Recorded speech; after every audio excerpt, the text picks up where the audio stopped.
Hey guys, tonight we're exploring a question that sounds completely ridiculous at first. Why medieval people may have had less stress than you. So before you get comfortable, take a moment like the video and subscribe, but only if you genuinely enjoy what I do here. And let me know in the comments where you're tuning in from and what time it is for you. It's always fascinating to see who's joining us from around the world. Now, dim the lights.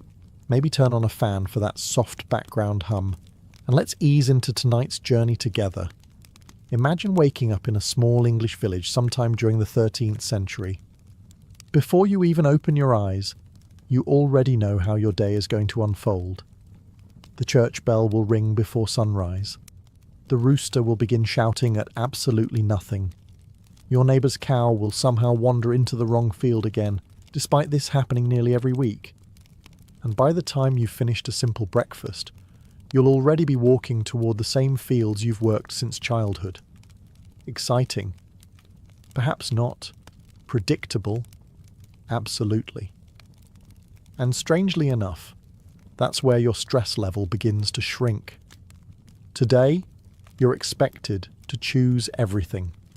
Your career, your hobbies, your streaming service, your coffee, your mattress, your phone, your investment strategy. Even buying toothpaste somehow requires comparing 23 different options, each claiming to contain revolutionary minerals discovered by highly enthusiastic dentists. As a medieval villager, your biggest shopping dilemma is usually, does the baker still have bread? Problem solved. Your world is astonishingly small. To you, the village is the centre of existence. Beyond the surrounding woods lie a few neighbouring settlements, perhaps a market town a day's walk away, and then, well, somewhere out there is London. Probably. You've heard stories. Most people never travelled farther than a few miles from where they were born. Unless you became a soldier, a merchant, a pilgrim, or made the spectacularly poor decision to annoy the local lord, there was little reason to leave. At first, that sounds depressing. But think about what came with it. You weren't constantly comparing your life to thousands of strangers. You didn't wake up wondering why a blacksmith in France had already bought his third horse while you were still using the same stubborn mule. You didn't scroll through pictures of castles thinking, everyone seems to be vacationing in Tuscany except me. You had absolutely no idea what anyone in Tuscany was doing. Honestly, that alone might have lowered your blood pressure. Your comparisons stayed local. You knew the baker, the miller, the carpenter, the village priest, and the family whose pigs had somehow escaped for the third time this month. Their successes made sense, because you actually knew them. If the blacksmith built a larger house, you knew exactly why. He'd been working twice as hard for years, and frankly, everyone agreed he deserved it. Today, your brain processes thousands of people every single day. Social media, advertisements, breaking news, influencers, celebrities, billionaires, who apparently wake up at 4 a.m. to drink green juice and meditate on mountaintops before answering emails. Meanwhile, you're just trying to remember why you walked into the kitchen. Your brain never evolved for this. For almost all of human history, you lived in communities of perhaps 100 or 200 people. Those were the faces your mind was built to recognize, trust, gossip about, occasionally argue with, and then see again at church the following Sunday, pretending none of it had happened. Of course, medieval villagers still worried. Bad harvests, sick children, harsh winters, taxes, whether the cow was about to produce milk or simply kick you again. Life could be brutally difficult. But most of those worries were immediate and tangible. You could see them, touch them, and often do something about them. You weren't lying awake worrying about stock markets on another continent, political arguments between strangers, or an email marked urgent sent at 9:38 on a Friday evening. In many ways, your mental world was as small as your physical one. You knew the rhythm of the seasons, the names of your neighbours, and exactly what tomorrow was likely to bring. There was comfort in that certainty. It may not have been glamorous, but it gave your mind something modern life rarely offers anymore: permission to stop looking over the horizon for the next thing to worry about.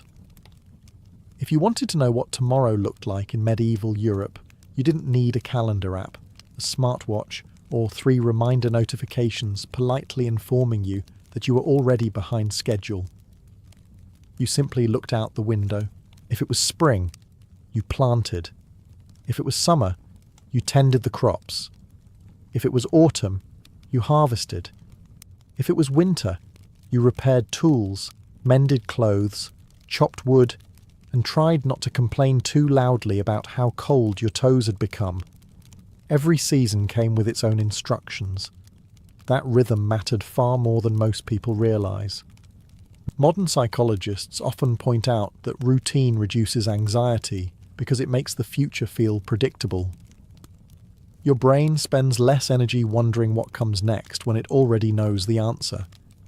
Medieval people didn't invent this principle.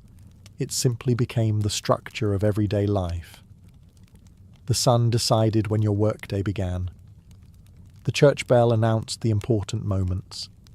The changing seasons dictated your priorities. Nature, rather than your inbox, was your manager. You didn't wake up asking yourself whether today was the perfect day to reinvent your career. You already had one. You didn't spend 45 minutes deciding whether to answer emails before breakfast or meditate first.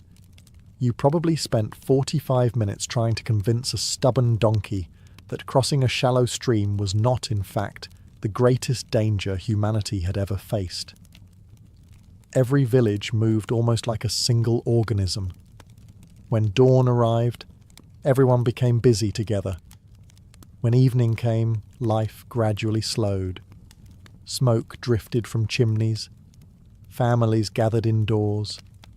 Candles burned sparingly because wax wasn't cheap, and darkness politely suggested that perhaps it was time to stop working. Imagine that. The setting sun actually meant your boss couldn't contact you anymore.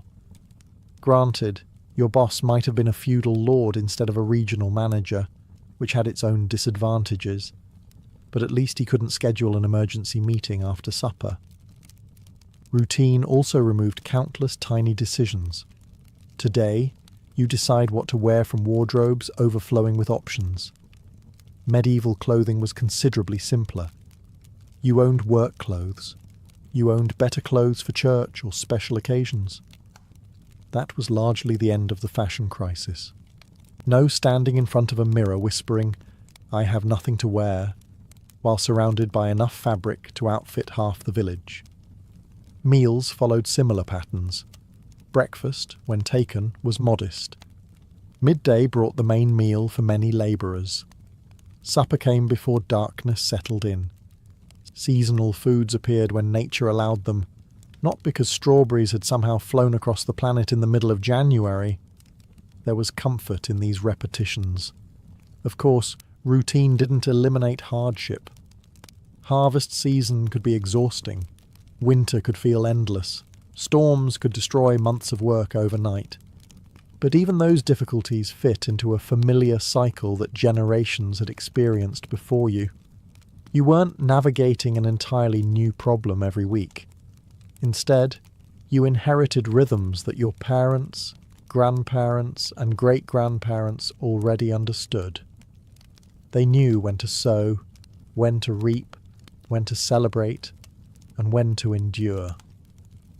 Life still surprised you from time to time, but far less often than your smartphone does before you've even finished your morning cup of coffee. One of the biggest sources of stress in modern life is a question medieval people rarely asked. Am I doing enough with my life?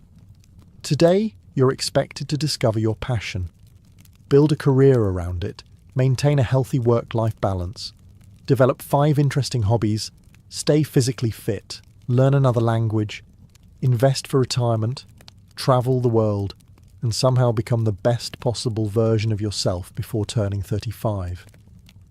No pressure. In the Middle Ages, life usually came with a much shorter instruction manual.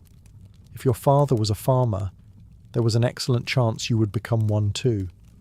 If your mother spun wool, brewed ale, or baked bread, you would probably learn those same skills from childhood.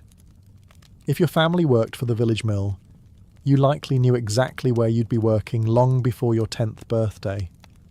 Your future wasn't hidden behind endless possibilities. It was standing right in front of you. That sounds restrictive because, honestly, it was.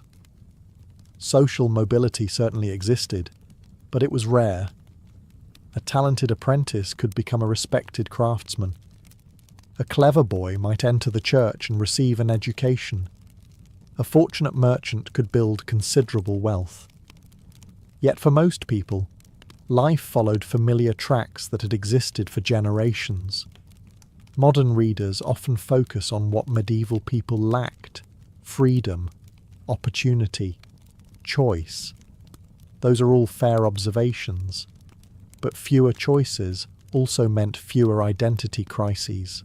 You didn't spend years wondering whether farming truly reflected your authentic self. You were too busy trying to keep the chickens from eating next year's seeds. Your community also knew exactly who you were.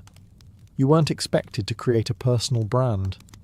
You didn't need a carefully written biography explaining your values and career objectives. Nobody asked where you saw yourself in 5 years. If someone had, the answer probably would have been, hopefully still alive, and preferably with both cows. That was considered an ambitious yet realistic plan. Your identity came from relationships rather than achievements. You were someone's son or daughter, someone's husband or wife, someone's apprentice, someone's neighbour. Everyone knew your family, your reputation, and your place within the village. While that could feel limiting, it also provided something many people crave today: certainty. You belonged somewhere. There was very little pressure to reinvent yourself every few years. Modern society often celebrates constant reinvention: new career, new city, new goals, new image, new version of yourself. It can be exciting. It can also be exhausting. The medieval world valued consistency far more than novelty. Becoming dependable earned greater respect than becoming famous. A trustworthy carpenter, an honest baker, or a skilled shepherd contributed far more to village life than someone constantly chasing the next exciting opportunity. Of course, this system had serious drawbacks. If you dreamed of becoming something entirely different, society could make that nearly impossible. Many people lived and died without ever escaping the circumstances of their birth, so no, medieval life wasn't a paradise. But while you spend countless hours asking yourself who you should become, a medieval villager usually woke up already knowing exactly who they were. Oddly enough, certainty, even imperfect certainty, is remarkably calming for the human mind. If you had a bad day in the Middle Ages, there was a very good chance everyone in the village knew about it before sunset. Today, that sounds like a nightmare. Back then, it was often your safety net. Modern life celebrates independence. You're expected to solve your own problems, build your own career, manage your own finances, maintain your own mental health, and if possible, assemble your own furniture using instructions that appear to have been translated from ancient Latin by someone who had never actually seen a chair. Medieval life worked differently. You were rarely alone. Villages were small. Some contained only a few dozen families, while larger ones might have a couple of hundred people. You saw the same faces every single day. The baker wasn't a stranger behind a counter. The blacksmith wasn't just someone fixing your tools. The priest had probably baptized you, your parents, and possibly half your cousins. Everyone knew everyone, including everyone's business. Privacy was, let's call it, limited. If you argued with your husband, your neighbour probably heard it. If your goat escaped and ate someone's cabbage, the entire village would somehow know before lunchtime. If you tripped into a muddy ditch on the way home from the tavern, congratulations, you had just become next week's entertainment. Embarrassing? Certainly. Lonely? Not often. When disaster struck, the community usually stepped in because survival depended on cooperation. If your house caught fire, neighbours formed bucket lines. If you became ill, relatives and nearby families often helped with harvesting your crops. If someone died, the village gathered not only for the funeral but also to support the family left behind. Helping wasn't simply kindness. It was insurance. One day you might be helping your neighbour repair his roof. Next winter he might be helping you pull your wagon out of the mud after your horse decided it had suddenly forgotten how legs worked. This constant cooperation created something psychologists now recognise as one of the strongest protectors against chronic stress: social connection. Human beings evolved in tribes, not apartments where you can live next door to someone for 5 years and still only know them as the person who occasionally vacuums at strange hours. Medieval people couldn't disappear into isolation very easily. Sometimes they probably wished they could. Imagine trying to avoid awkward conversations when every path through the village passes directly by people who have known you since you were born. There was no pretending you were just keeping a low profile. Old Margaret would simply knock on your door and ask why she hadn't seen you at church, and she'd expect an answer. Of course, village life wasn't one endless festival of friendship.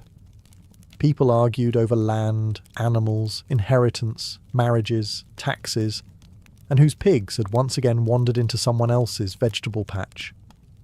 Grudges could last for years. Gossip spread faster than a horse at full gallop.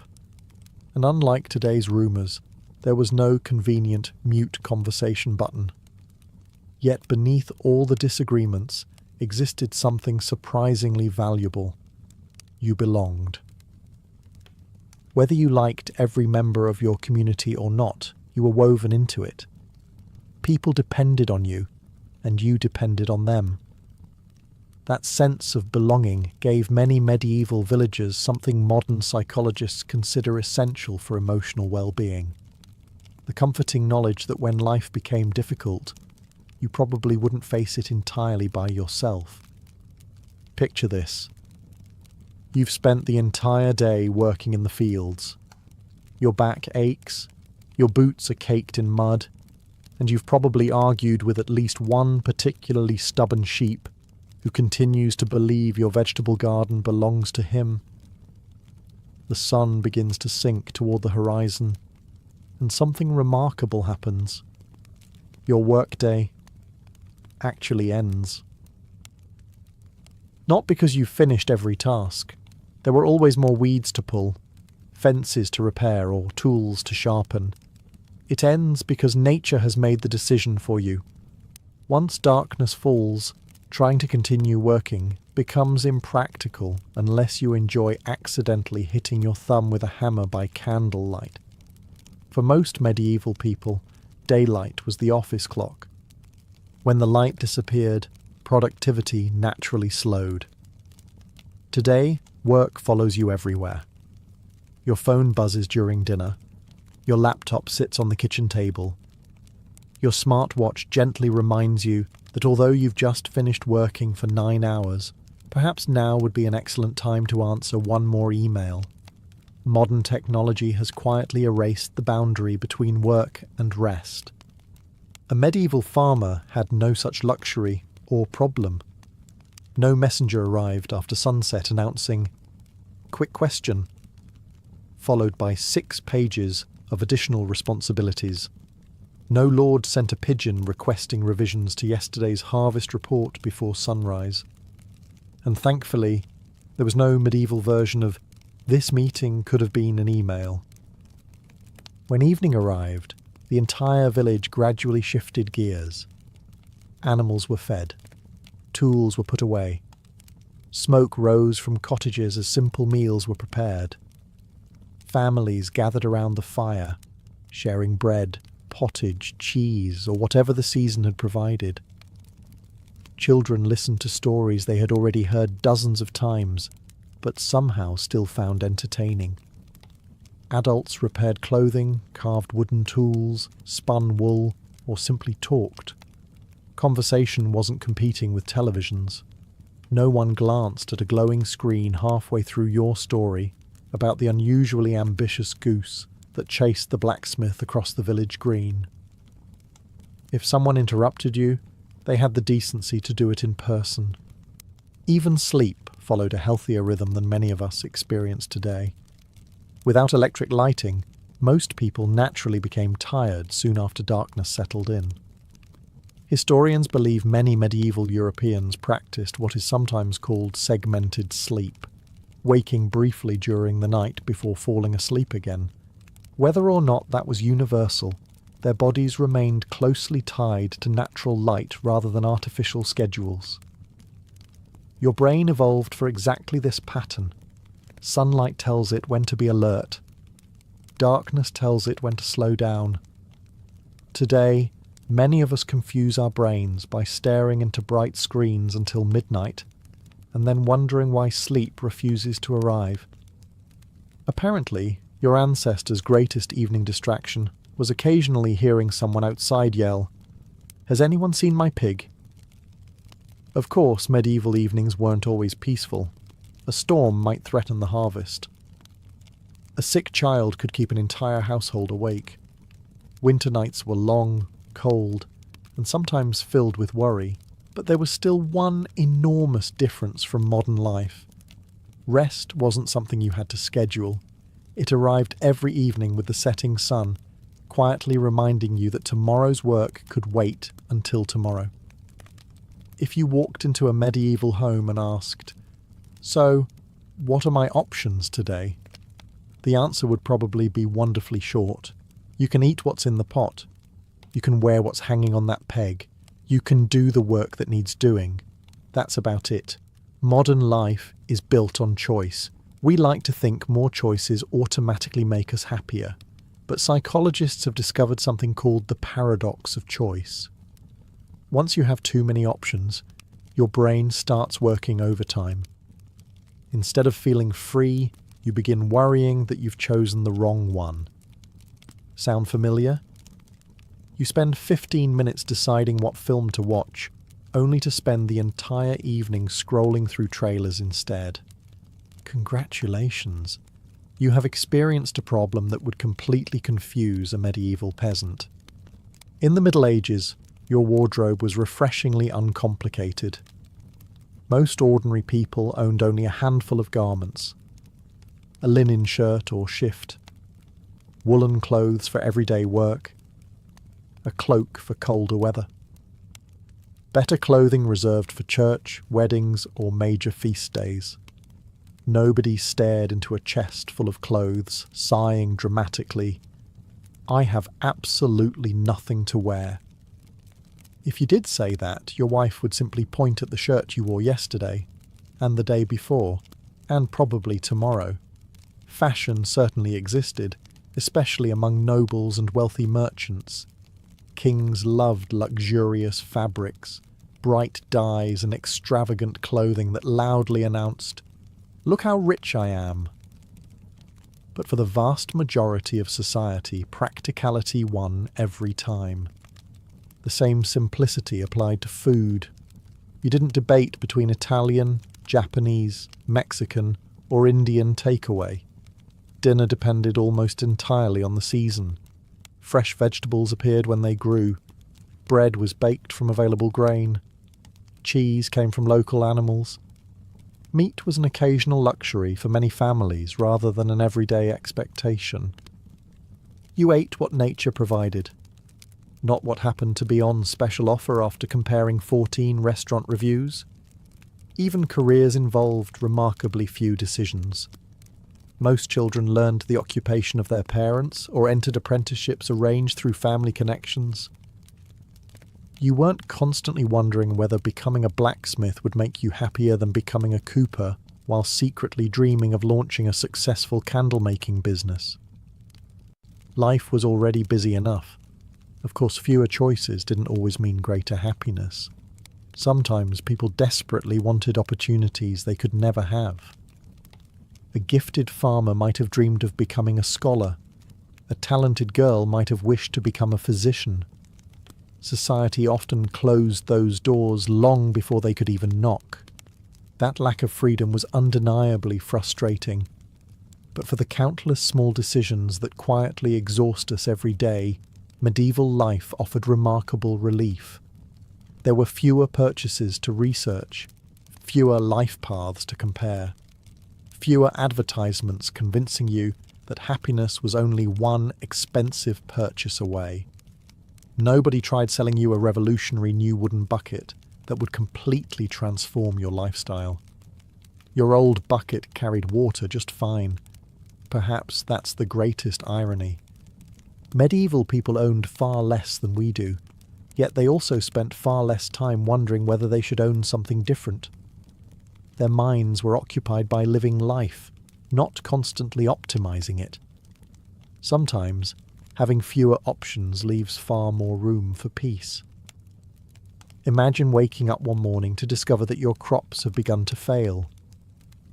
The weather has been strange for weeks. Your youngest child has developed a fever. The village well tastes a little different.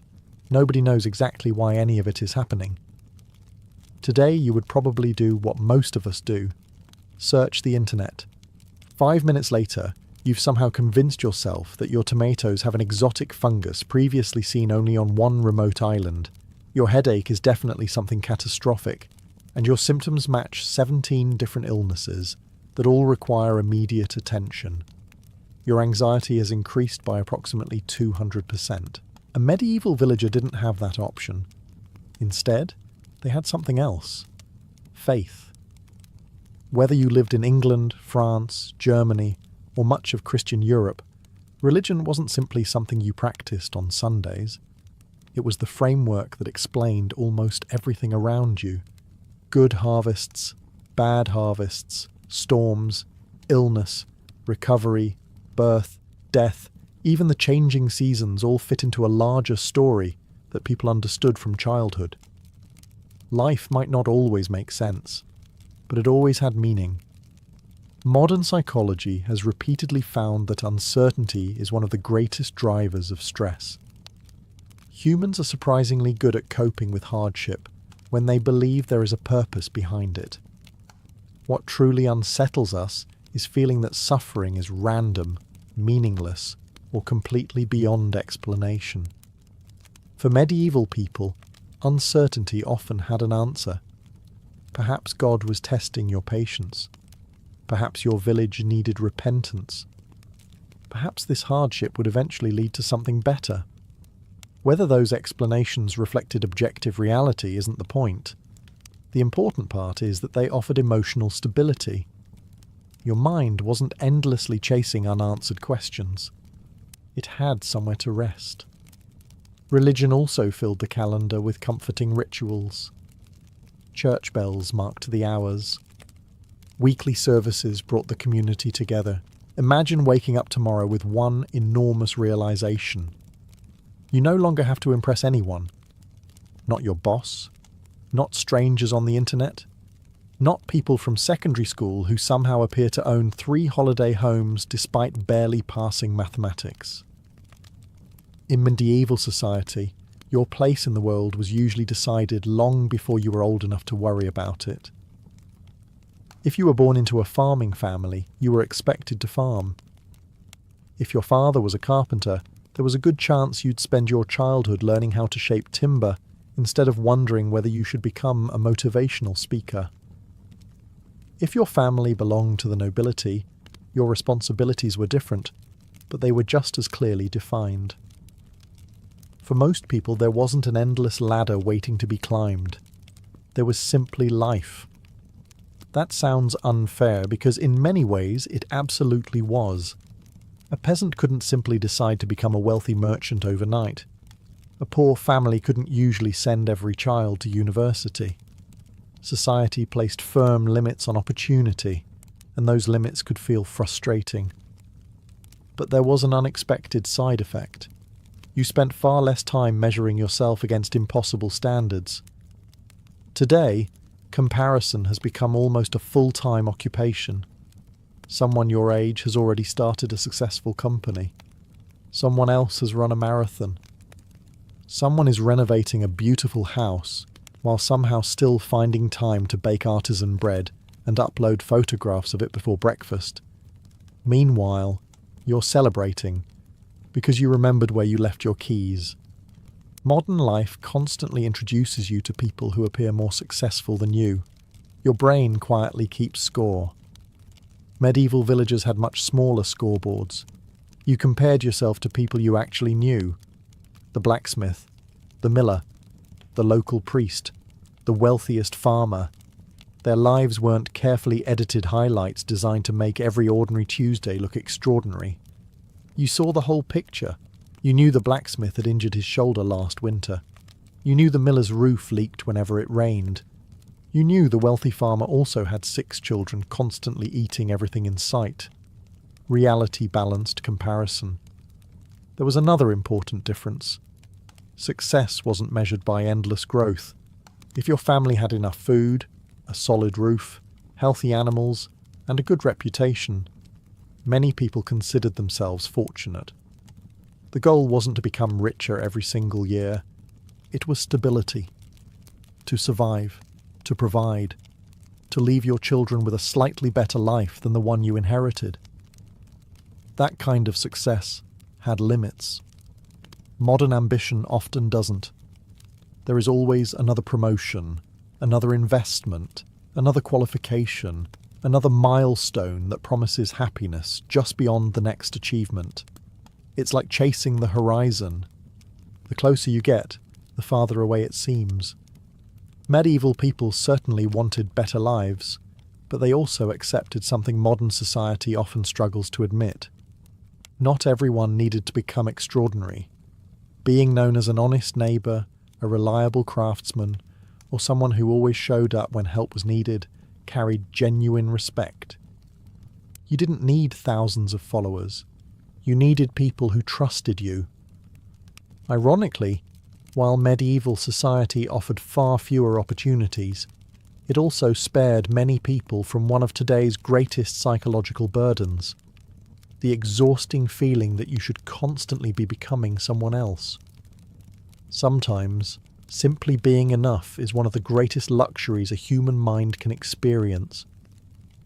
After a long day of work, a medieval villager had an important decision to make. Should you listen to the travelling storyteller? Play a game of tables with your neighbours? Watch the village musicians?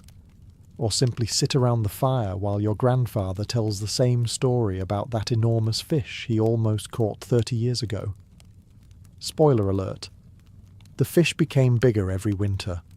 Entertainment in the Middle Ages wasn't endless. That was precisely why it remained special. Today, entertainment never stops. Your television offers thousands of films. Your phone contains millions of videos. Music streams endlessly. News updates arrive every minute. Social media competes for every spare second of your attention, each app desperately trying to convince you that just 5 more minutes won't hurt. Then somehow it's 1 o'clock in the morning, and you've become deeply invested in a stranger restoring a castle in rural Wales. You don't even live in Wales. A medieval villager simply couldn't consume information at that speed. When the day's work ended, entertainment required people. Someone had to tell the story. Someone had to play the fiddle. Someone had to sing. Someone had to dance. And if nobody did, then everyone simply talked. Conversation itself became the evening's entertainment. People shared local news, family stories, legends, jokes and gossip. Plenty of gossip. In fact, if medieval villages had invented reality television, nobody would have watched it. They already had old Thomas explaining why the baker's daughter had been seen talking to the cooper's son behind the church for nearly 15 minutes. That was considered premium content. storytelling occupied a special place in medieval life. Long before books became common, history, folklore, heroic tales, and religious stories were passed from person to person. Children learned them by listening. Adults remembered them through repetition. A skilled storyteller could hold an entire room silent for hours using nothing more than a good voice and excellent timing. Your imagination did most of the work. Modern neuroscience suggests this is remarkably healthy. When you listen to a story without constant visual stimulation, your brain actively creates the images itself. You're participating rather than simply consuming. Today's entertainment often demands almost nothing from you except continued attention. The screen does all the imagining. Games were equally social. People played board games, dice games, chess among the wealthy, and countless local games that varied from village to village. Young people wrestled, raced, practiced archery, or played simple ball games in open fields. Nobody was counting steps. Nobody was trying to close fitness rings. You exercised because standing still all day would have seemed rather strange. Perhaps the greatest difference was that entertainment had clear endings. When the storyteller finished, he stopped. When the musicians packed away their instruments, the evening gradually came to an end. There wasn't an algorithm quietly whispering, "Since you enjoyed that, here are 347 more stories you absolutely must hear before sunrise." Instead, darkness settled over the village. The fire burned lower. People wished one another good night, and your mind, having enjoyed enough excitement for one evening, was finally allowed to become wonderfully, peacefully bored. Modern psychologists increasingly believe that boredom isn't a problem to eliminate, but a necessary pause that allows the brain to recover. Medieval people didn't schedule digital detox weekends or mindfulness retreats. Their world simply gave their attention room to breathe. By now, medieval life is beginning to sound surprisingly appealing.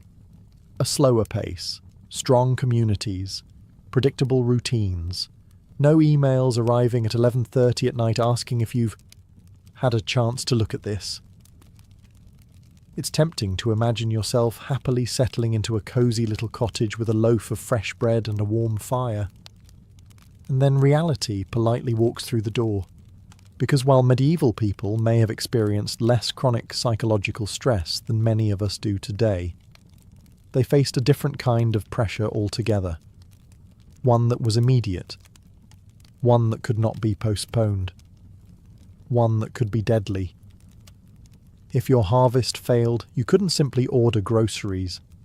If your roof collapsed during winter, there wasn't an emergency repair service promising to arrive between 8 in the morning and 6 in the evening. If your horse became lame halfway to the market, your carefully planned day had just become tomorrow's problem, assuming tomorrow cooperated.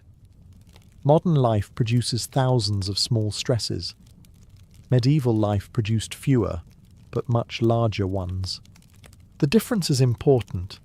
Today, your heart rate might spike because you've forgotten a password for an account you haven't used in 3 years. A medieval farmer's heart rate spiked because dark clouds appeared just before harvest, threatening to destroy months of work in a single afternoon. One problem was inconvenient. The other determined whether your family would have enough food during winter. Even ordinary accidents carried enormous consequences. A deep cut while chopping wood could become infected. A broken leg might prevent months of work. A simple toothache could become a serious illness. Suddenly, that terrifying annual visit to your dentist doesn't seem quite so unreasonable. You still won't enjoy it. But at least nobody is recommending that the treatment involve hot iron and enthusiastic prayers. Life expectancy also shaped people's outlook. Death was far more visible than it is today. Children sometimes died young. Diseases spread quickly. Mothers faced significant dangers during childbirth. Families became painfully familiar with grief in ways that are difficult for most modern societies to imagine. Yet strangely, this constant awareness of mortality sometimes encouraged a different perspective. Life felt fragile. That made ordinary moments matter more. Religious festivals, family meals, successful harvests, healthy children. These weren't taken for granted. They were celebrated because everyone understood how quickly circumstances could change. Modern people often postpone happiness. I'll relax after this project. I'll enjoy life once I get promoted. I'll spend more time with family next year. The finish line keeps moving. Medieval people couldn't always afford that illusion. Tomorrow was never guaranteed. So when the village gathered for a feast, people laughed. When musicians played, they danced. When friends shared ale around the fire, they stayed a little longer. Not because life was easy, but because they knew exactly how difficult it could become. Perhaps that's the greatest lesson hidden beneath medieval life. Their world wasn't calmer because it lacked suffering. It was calmer because people accepted that suffering was part of life, rather than treating every hardship as evidence that life had somehow gone terribly wrong. That acceptance didn't remove pain, but it often prevented pain from becoming endless anxiety. For all the comforts we've explored so far, medieval life had one enormous disadvantage. When things went wrong, they really went wrong. There was very little middle ground. Most of the year followed familiar rhythms. You worked, worshipped, celebrated, and watched the seasons change. But every now and then, disaster arrived without warning, and suddenly, the peaceful routine that had kept your mind so steady disappeared almost overnight. The greatest source of stress wasn't everyday life. It was uncertainty. Imagine it's late summer. Your wheat is almost ready to harvest after months of hard work. You've watched the fields every day, knowing that in just another week your family should have enough grain to last through winter. Then dark clouds gather. The rain begins. Not for an afternoon, for days. The fields become rivers of mud. Grain begins to rot before it can be cut. Every hour you look out the window hoping the storm will stop. It doesn't. That isn't just disappointing. It's terrifying. Today, one bad paycheck might force you to tighten your budget for a while. A failed harvest could threaten an entire village. Food prices climbed quickly after poor harvests. Bread became expensive. Families stretched every meal a little further. Even wealthy nobles worried when several bad seasons followed one another because hungry peasants were rarely cheerful peasants. And history repeatedly proves that hungry people eventually stop asking politely. Then there was disease. Modern stress often comes from anticipating problems that never happen. Medieval disease had the unpleasant habit of actually arriving. A fever spreading through the village wasn't something you followed through news reports.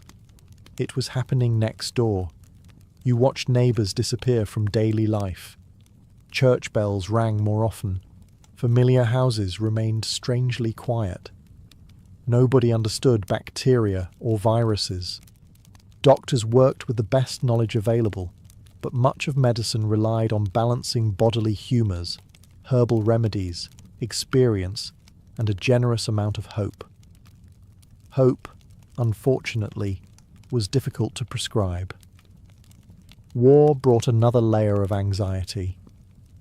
Even if you weren't a soldier, armies rarely travelled without affecting everyone around them. Fields could be trampled, livestock stolen, villages looted. Refugees arrived carrying frightening stories from places only a few days away. Suddenly, your quiet little corner of the world didn't feel so safe anymore. Yet, here's something remarkable. When these crises passed, people generally returned to ordinary life astonishingly quickly. The fields still needed planting. Children still laughed. Markets reopened. Church bells rang once again for weddings instead of funerals. Life moved forward because it had to. Perhaps modern society sometimes struggles more after hardship because we expect life to remain comfortable all the time. Medieval people never had that expectation. They knew peace was precious precisely because it was fragile. Their greatest stress didn't come from constant low-level pressure. It came in powerful waves, famine, plague, war, harsh winters, and then, whenever fortune allowed, everyday life slowly reclaimed its familiar rhythm. And when that ordinary rhythm returned, people embraced it with a gratitude that many of us only discover after our own lives have been unexpectedly turned upside down. Here's the funny part. If you described parts of medieval life to a modern psychologist without mentioning castles, knights, or the occasional plague, they might nod approvingly and say, yes, those are excellent habits for reducing stress. No, seriously. Over the last few decades, researchers have spent thousands of hours studying what makes people happier, calmer, and more resilient. Again and again, they keep arriving at conclusions that would have sounded remarkably familiar to an ordinary medieval villager. Start with sleep. Scientists now know that natural sunlight helps regulate your body's internal clock. Spending time outdoors in the morning improves sleep quality, boosts mood, and lowers stress hormones. A medieval farmer would probably shrug. Well, yes. He'd been outside since sunrise because cows have never been particularly interested in respecting weekends. Then there's exercise. Today, millions of people drive to a building full of exercise machines so they can walk on a moving belt while watching someone else hike through a forest on a television. A medieval peasant would find this deeply confusing. You paid to pretend you're walking? Physical activity wasn't a separate part of medieval life. It was life. People walked almost everywhere. They lifted, carried, chopped, dug, climbed, planted, harvested, and repaired things nearly every day. Their bodies moved constantly, not because they were chasing fitness goals, but because everyday survival required it. Modern medicine consistently shows that regular movement reduces anxiety, depression, and chronic stress. The medieval villagers accidentally discovered this several centuries before treadmills appeared. Community is another fascinating example. Study after study has found that close friendships and strong social relationships are among the greatest predictors of long-term happiness. People surrounded by supportive communities generally recover from hardship more quickly and experience lower levels of chronic stress. That sounds remarkably similar to village life. Your neighbours weren't optional. Sometimes they were annoying. Sometimes they borrowed your tools and returned them in a condition that raised uncomfortable questions. But they were there. And when life became difficult, they usually showed up. Researchers also emphasize the importance of routine. Predictable daily habits reduce mental fatigue because your brain spends less energy making endless decisions. Sound familiar? The medieval calendar was practically one long routine, interrupted by harvest festivals, and the occasional goose chasing someone across the village square. Even gratitude has become a major area of psychological research. People who regularly appreciate ordinary parts of life often report greater happiness and lower stress. Medieval people rarely needed reminders to appreciate a successful harvest, a healthy child, or a warm meal after winter. They knew exactly how easily those blessings could disappear. Of course, modern science also reminds us of something equally important. Let's keep antibiotics. Let's keep clean drinking water. Let's keep vaccines, anesthesia, washing machines, and the remarkable luxury of living in a world where cutting your finger while slicing bread usually doesn't become the defining medical event of the year. The goal isn't to return to medieval life. It's to recognize that while technology has solved countless physical problems, it hasn't automatically solved the problems inside our minds. Perhaps the healthiest future isn't about choosing between the medieval world and the modern one. It's about borrowing the best habits from both. So, after spending the night wandering through medieval villages, muddy fields, crowded markets, and smoky cottages, we've arrived at a rather unexpected conclusion. Medieval people didn't have perfect lives, not even close. If someone offered you the chance to swap your life for theirs tomorrow morning, you would probably ask one important question first. Do I still get antibiotics? If the answer was no, the conversation would end remarkably quickly. The Middle Ages were filled with hardships that most of us would never willingly choose. Disease, famine, poor sanitation, dangerous childbirth, and limited opportunities were very real parts of everyday life. And yet, hidden beneath those hardships were habits that modern science keeps rediscovering. Live with a close community. Spend time outdoors every day. Move your body naturally. Follow regular routines. Celebrate often. Accept that not everything can be controlled. Perhaps the greatest lesson of all is this. Medieval people rarely expected life to be perfect. They expected it to be unpredictable. There is an enormous difference. Today, even a small inconvenience can feel like a personal disaster. The internet is slow, your coffee order is wrong, the package arrives one day late. Somehow, these tiny frustrations pile on top of one another until your brain reacts as though you're preparing to defend a castle under siege. Meanwhile, a medieval baker would probably look at your situation with genuine concern before saying, "So, everyone is alive?" Perspective changes everything. That doesn't mean your problems aren't real. Modern stress is absolutely real. Your brain responds to constant deadlines, financial uncertainty, endless notifications, and information overload in ways that our ancestors never had to experience. Chronic stress is exhausting precisely because it never seems to end. The medieval world reminds us that human beings weren't designed to live with thousands of tiny worries following them every waking hour. We were designed for seasons, for community, for meaningful work, for evenings that actually feel like evenings, for conversations uninterrupted by glowing rectangles demanding immediate attention, and perhaps, every now and then, for doing absolutely nothing at all. You don't need to move into a thatched cottage. You don't need to give away your smartphone or begin raising chickens in the garden, although your neighbours would certainly have some interesting opinions if you did. Sometimes, the smallest medieval habit can make the biggest difference. Walk instead of drive when you can. Eat with family without looking at a screen. Learn your neighbours' names. Take a day to genuinely rest instead of simply catching up on more work. Let the seasons slow you down instead of constantly trying to outrun them. History isn't only a story about how far we've come. Sometimes it's a quiet reminder of what we've left behind.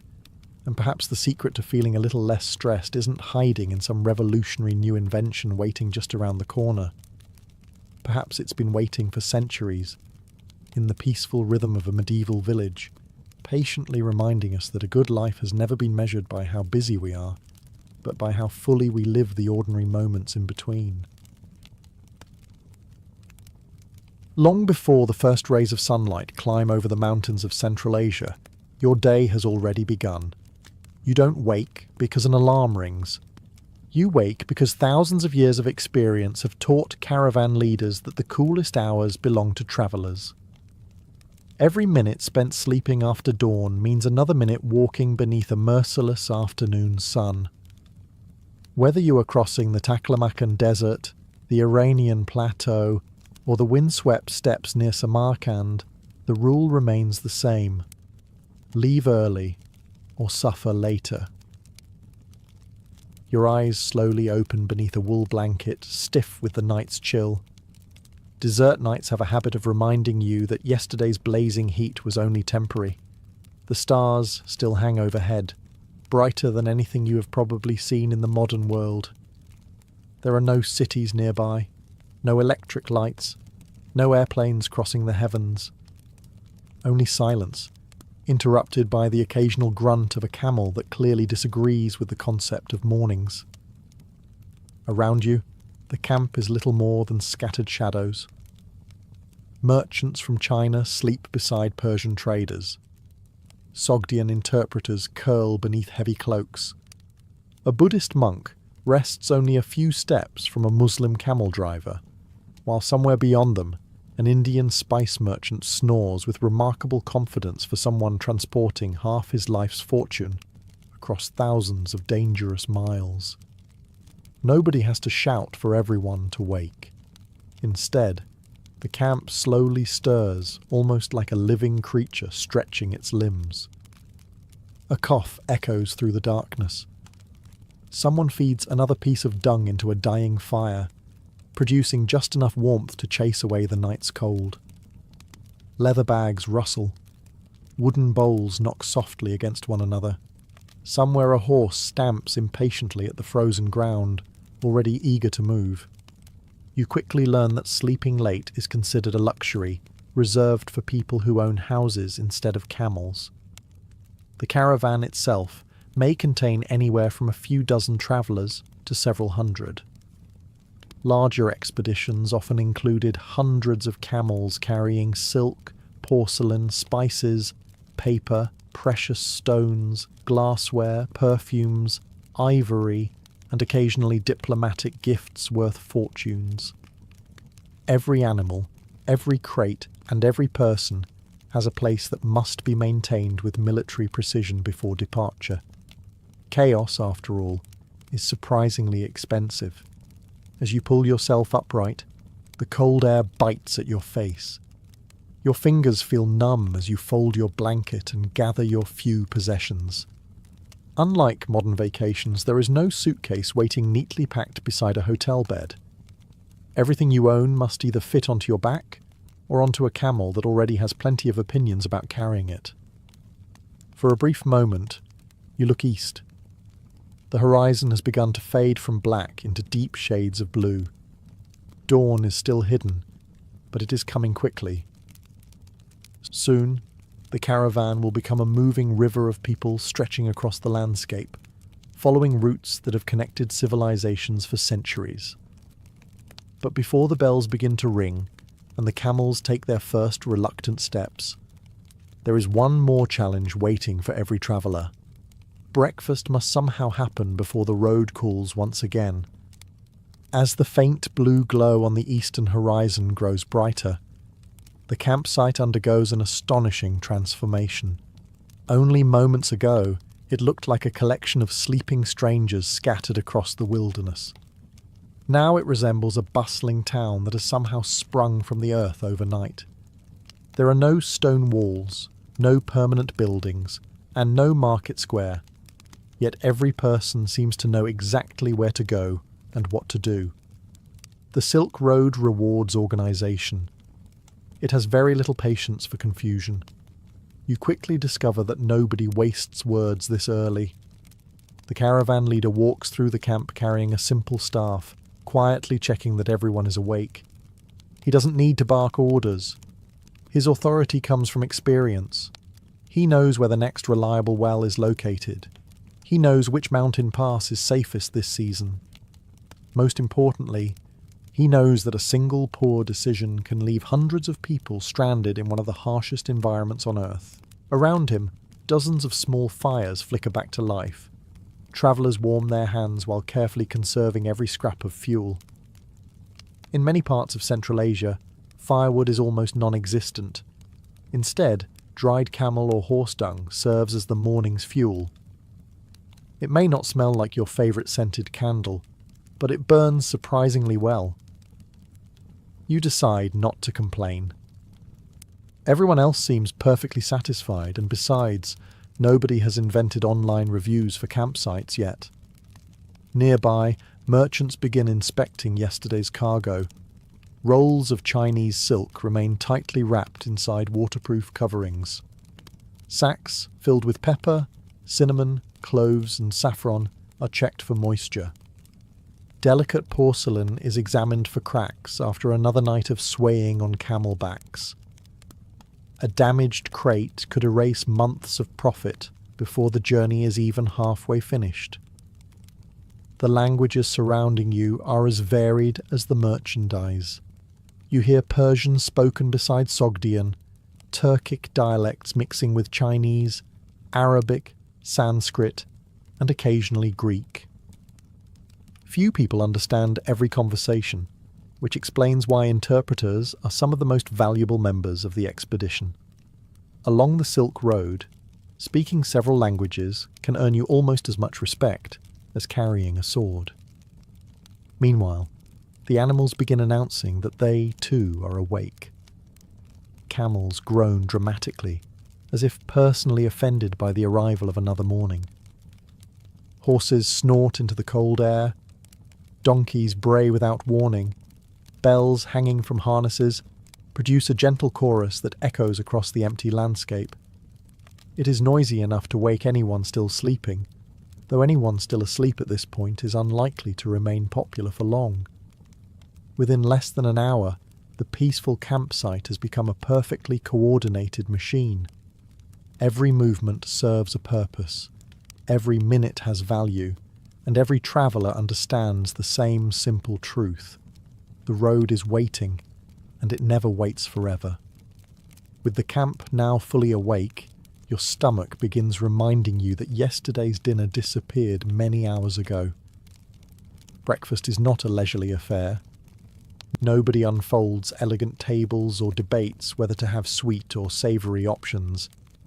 The Silk Road is many things: a highway of commerce, a meeting place of civilizations, a bridge between East and West, but it is certainly not an all-inclusive resort. The meal must be quick, nourishing, and easy to carry. Depending on where your caravan is travelling, breakfast looks surprisingly different.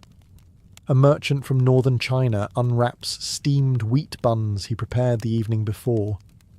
A Persian trader tears pieces from a flat loaf of bread, dipping them into soft cheese made from sheep's milk.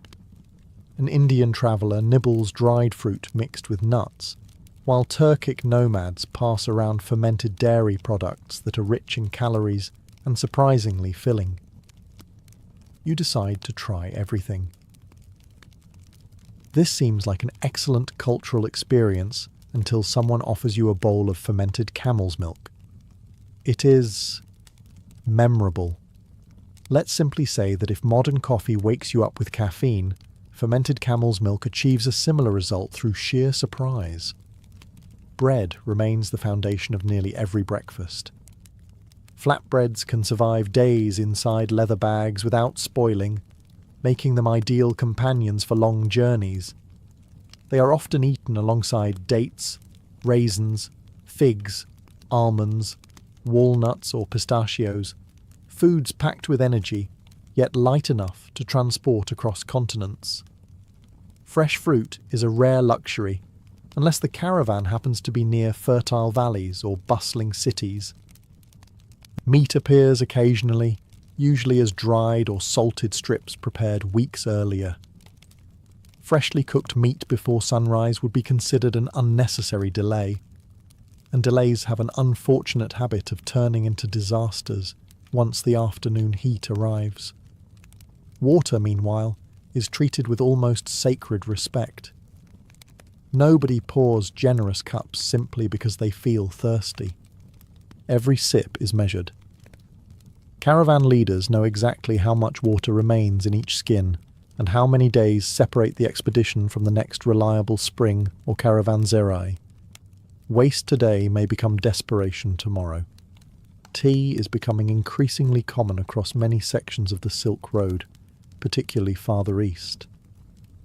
Chinese merchants often carry compressed tea bricks, which can be broken apart and brewed over the morning fire. In Western regions, herbal infusions are more familiar, flavoured with local plants gathered during previous stops. As you finish eating, nobody lingers beside the fire. Bowls are cleaned immediately. Leftovers disappear into travel bags. Every crumb has value. Every minute counts. Around you, breakfast ends almost as quickly as it began, replaced by a far more demanding task. Hundreds of camels are waiting to be loaded, and not one of them has volunteered to make the job easy. Breakfast is over, but the hardest work of the morning has only just begun. You turn toward the long line of camels, and suddenly understand why experienced Silk Road merchants respected these animals while simultaneously questioning every life choice that had brought them here. The camels are sitting quietly for the moment, legs folded beneath them like enormous ships resting in harbour.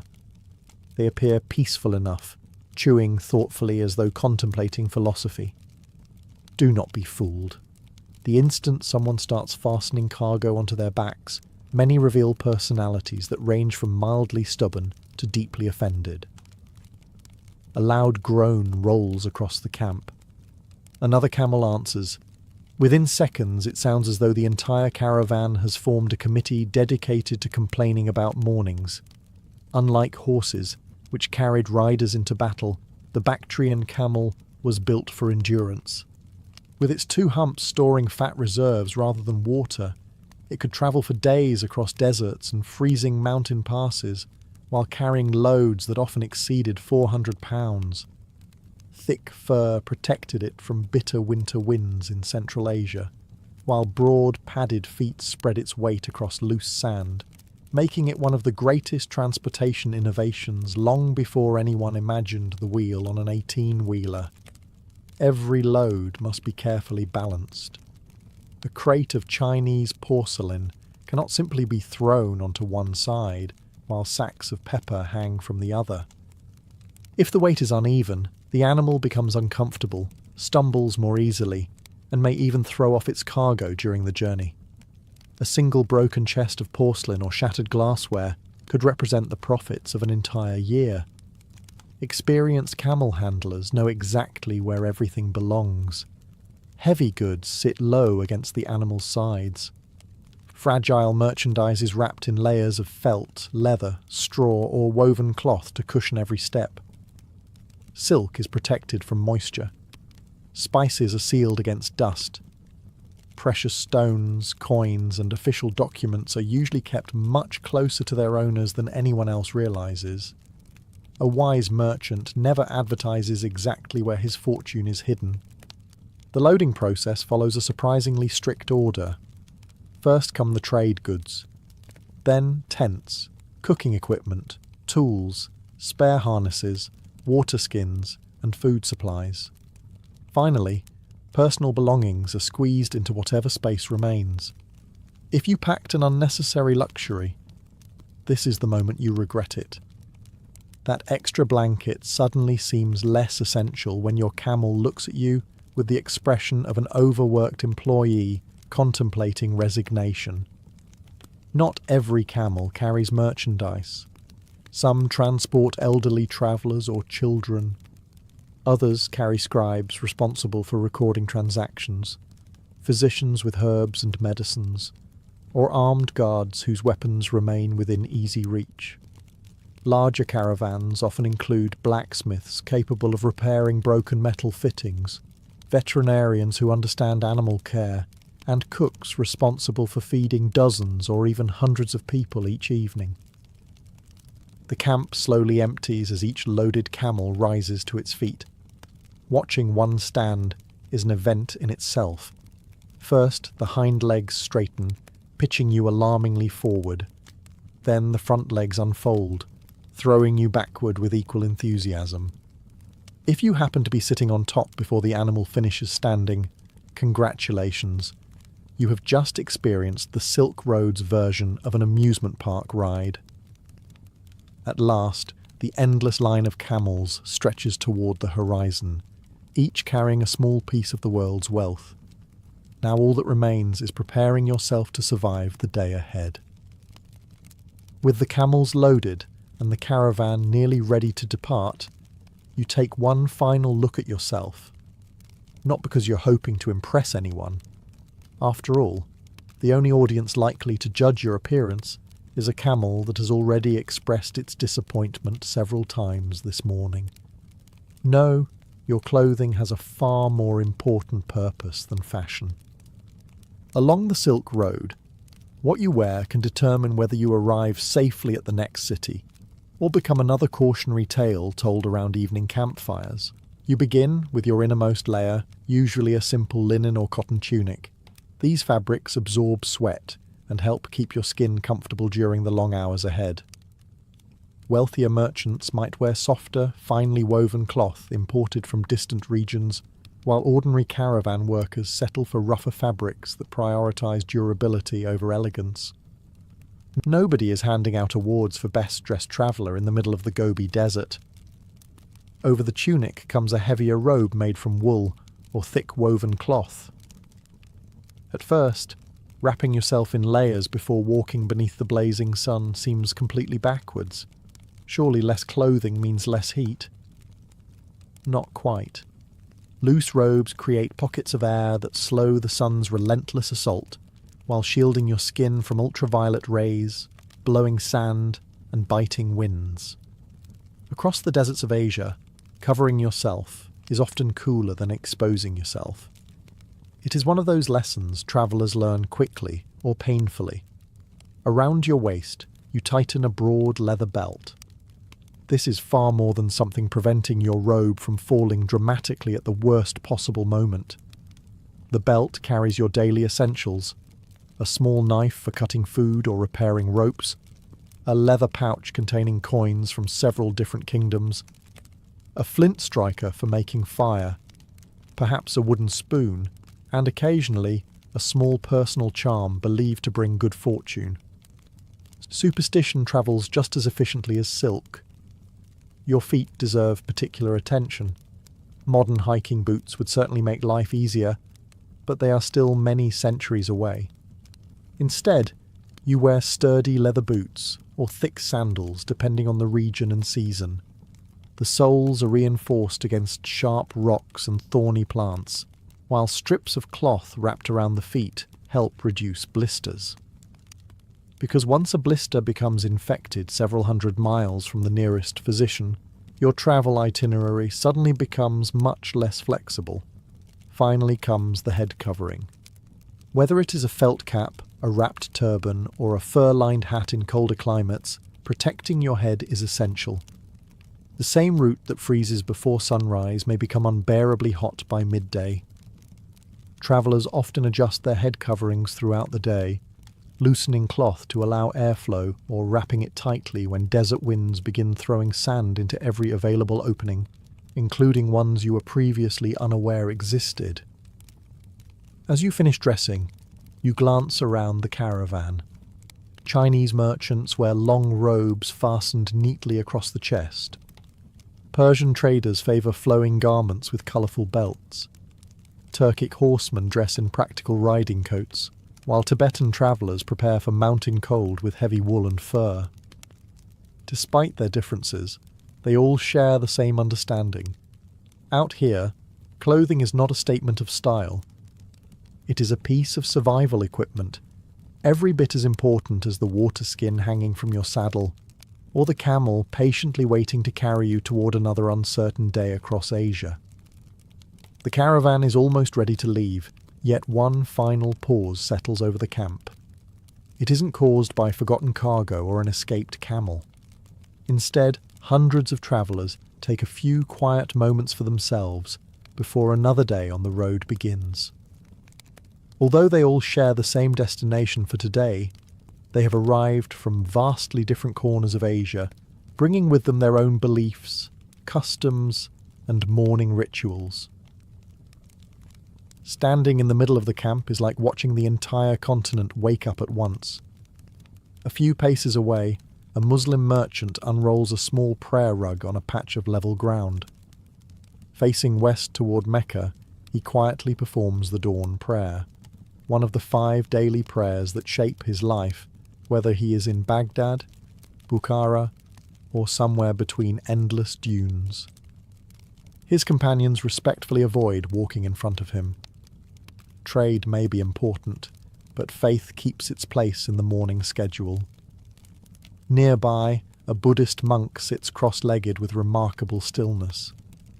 His possessions could fit inside a single bundle, yet his calm presence somehow fills more space than the heavily loaded wagons beside him. He softly recites verses while turning a string of prayer beads through his fingers, preparing his mind before preparing his feet. Across the camp, a Nestorian Christian from Mesopotamia quietly traces the sign of the cross before eating the last piece of flatbread from his breakfast. Not far away, a Zoroastrian trader from Persia faces the growing light in silent reflection, offering prayers associated with truth and the sacred order of the world. The rising sun reminds him of divine light, though he does not worship the sun itself, as outsiders sometimes mistakenly believed. Chinese merchants begin their morning differently. Some burn a pinch of fragrant incense before a small travel shrine dedicated to their ancestors or to protective deities believed to watch over merchants. Others simply bow respectfully toward a wooden tablet tucked carefully inside their luggage. Along the Silk Road, family remained close, even when home was thousands of miles away. Then there are the practical rituals. Camel drivers inspect their animals' hooves one last time. Horsemen tighten saddle straps. Caravan guards sharpen sword edges with smooth whetstones while checking bowstrings for signs of wear. Physicians sort through bundles of dried herbs, making sure precious medicines remain dry after the cold night. Even experienced cooks quietly count flour, salt, and dried fruit before the supplies disappear beneath layers of cargo. You begin developing your own morning ritual. First, you stretch your aching shoulders. Sleeping on the ground has introduced muscles you never realized existed. Then you double-check your water skin, adjust your belt, and count your belongings for what feels like the 10th time. Nothing has gone missing, but everyone else keeps checking, so you decide that paranoia is probably part of the local culture. Nobody laughs at these habits. Experience has taught every traveller that small routines prevent large disasters. A loose strap discovered now is far better than discovering it after a chest of porcelain crashes onto a rocky mountain trail. As the first golden rays finally spill across the landscape, the camp grows quiet once more. The rituals are finished. The road is calling again. The sun has finally climbed above the horizon, painting the mountains in shades of gold, but nobody gives the order to depart just yet. A successful Silk Road caravan never simply picked a direction and hoped for the best. Hope, while comforting, had a terrible reputation for getting people lost. Instead, the caravan leader gathers his senior merchants, scouts, camel masters, and armed guards for one final discussion before the day's journey begins. It is less like a grand military council, and more like an experienced group of people comparing every piece of information they have collected over the past several days. One scout reports that the river crossing ahead is still passable after last week's rain. Another warns that a section of mountain trail has partially collapsed, forcing caravans to take a longer route through a nearby valley. The extra distance is inconvenient, but considerably preferable to watching several hundred camels discover the meaning of gravity all at once. News travels surprisingly fast along the Silk Road. Every caravanserai, every market, every isolated village becomes an information exchange. Merchants rarely arrive carrying only goods. They also bring stories. They know which rulers have increased taxes, where new wells have been dug, which bridges have washed away, and whether bandits have recently appeared along particular stretches of road. Some of those stories are completely reliable. Others become slightly more dramatic every time they are told. By the 5th retelling, 3 suspicious horsemen somehow become an army capable of conquering half of Asia. Learning which rumours deserve attention is almost as valuable as reading a map. Maps themselves exist, but they are often incomplete. Most are hand-drawn and represent only portions of the vast network stretching from China to the Mediterranean. Even the finest maps cannot tell you whether yesterday's sandstorm buried a familiar landmark, or whether spring floods have turned a peaceful stream into a dangerous torrent. That knowledge belongs to the people who travel the road. The caravan leader studies the sky almost as carefully as the landscape. High, thin clouds drifting from the west may signal changing weather. Strong morning winds could mean an afternoon dust storm is approaching. Experienced travellers notice details that newcomers overlook entirely: the behaviour of birds, the direction of smoke from distant camps, even the smell carried on the breeze. You attempt to contribute by confidently pointing toward what you believe is the correct direction. Unfortunately, you are pointing directly at a particularly impressive-looking rock. The caravan leader politely ignores your navigational expertise. Security is the final concern. The guards inspect their spears, bows, and curved swords one last time. They are not expecting a battle every morning, but they understand that valuable cargo attracts unwanted attention. Silk, spices, silver, and precious stones are irresistible prizes for thieves willing to risk an attack. Most caravans avoid trouble through careful planning rather than heroic fighting. A larger caravan, a safer route, or an earlier departure often prevents conflict before it begins. At last, the leader gives a single nod. The scouts move to the front. The guards spread along the flanks. The merchants take their places beside their animals. Everything has been checked. Everything that can be predicted has been predicted. Now comes the part no amount of preparation can ever fully control: the journey itself. The order to depart is never shouted. It doesn't need to be. One by one, the camel drivers give quiet commands, tug gently on lead ropes, and the enormous animals begin rising from the ground. First, their hind legs straighten, pitching the cargo forward, then their front legs unfold, throwing everything backward. If you happen to be riding when this happens for the first time, you discover that surviving the journey begins with surviving the camel's version of standing up. All around you, the camp comes undone. The cooking fires are smothered with sand until not even a glowing ember remains. Nobody wants to leave behind evidence for thieves, or accidentally start a grass fire in the dry plains. Tent poles disappear into bundles, blankets are tied securely onto packs, and within minutes there is almost no sign that several hundred people spent the night here. Long before the castle opens its gates, before the kitchens fill with the smell of fresh bread, and before the lord even stirs beneath his wool blankets, the fortress is already awake. Not everyone, of course. The lucky people are still asleep.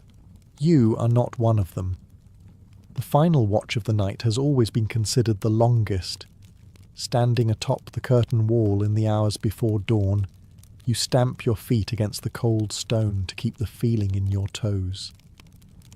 Medieval castles are magnificent to look at from a distance, but they have an unfortunate habit of letting winter winds explore every crack and corner. Even in summer, the hours before sunrise can be surprisingly chilly. The world beyond the walls is almost completely silent. A faint mist hangs over the nearby fields. Somewhere in the darkness, an owl finishes its nightly hunt while a fox disappears into the undergrowth. The village below the castle still sleeps, its cottages nothing more than dark outlines beneath a blanket of stars. There are no glowing streetlights, no distant hum of traffic, no comforting buzz of electricity, only the occasional crackle of a dying torch and the sound of the wind brushing against the battlements. You pause beside one of the towers and peer into the darkness.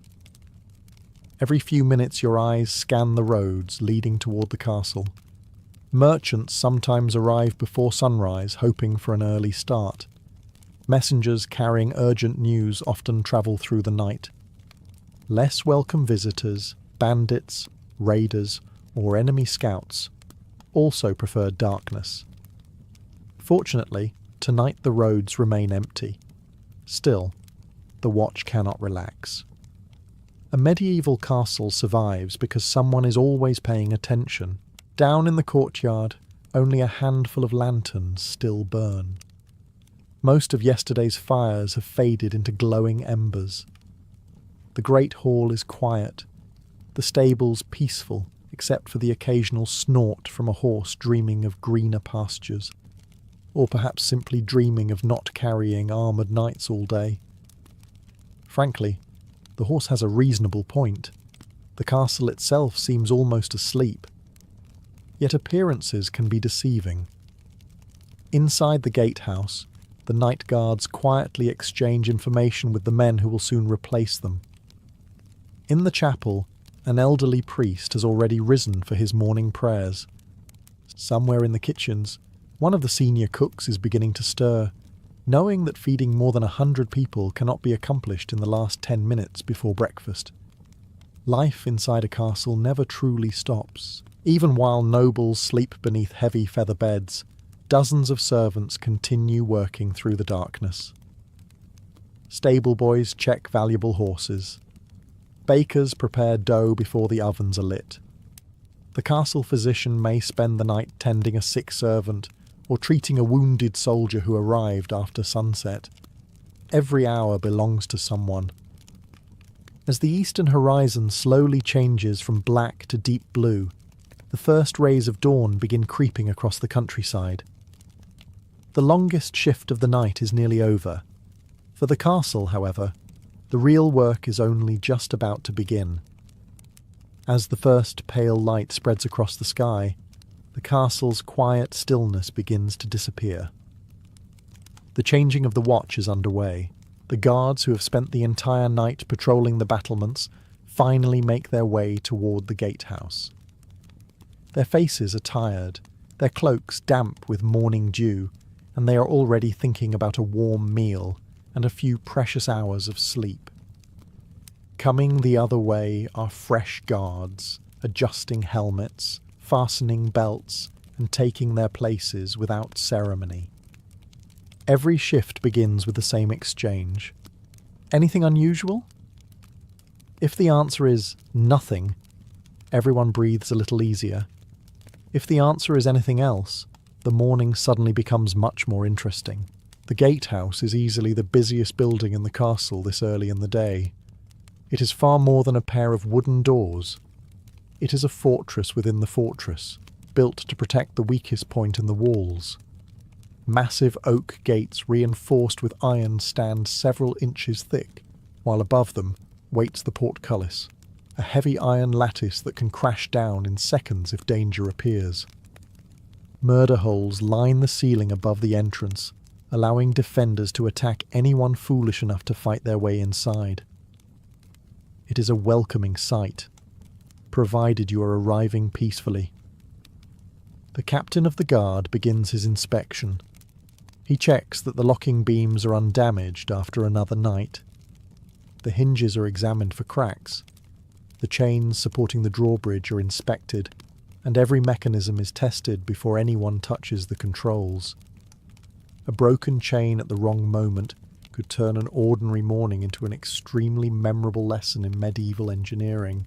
Meanwhile, outside the walls, people are already waiting. Several farmers have arrived with carts loaded with vegetables, eggs, butter, and freshly churned cheese. A fisherman carries baskets packed with the night's catch from a nearby river. Two merchants wait patiently beside heavily loaded mules, hoping to sell cloth, salt, or imported wine to the castle household. Everyone knows the gates will not open simply because they have arrived early. Security comes before commerce. One by one, the visitors are recognized by the guards. Familiar faces receive a nod. Strangers receive questions. Where are you from? Who are you here to see? What are you carrying? There are no passports or identity cards. Instead, trust is built through reputation. A merchant who has supplied the castle for 20 years is greeted very differently from a traveller no one has seen before. Suspicion is not considered rude, it is considered survival. Finally, the order is given. Several guards grasp thick wooden handles connected to the winching mechanism.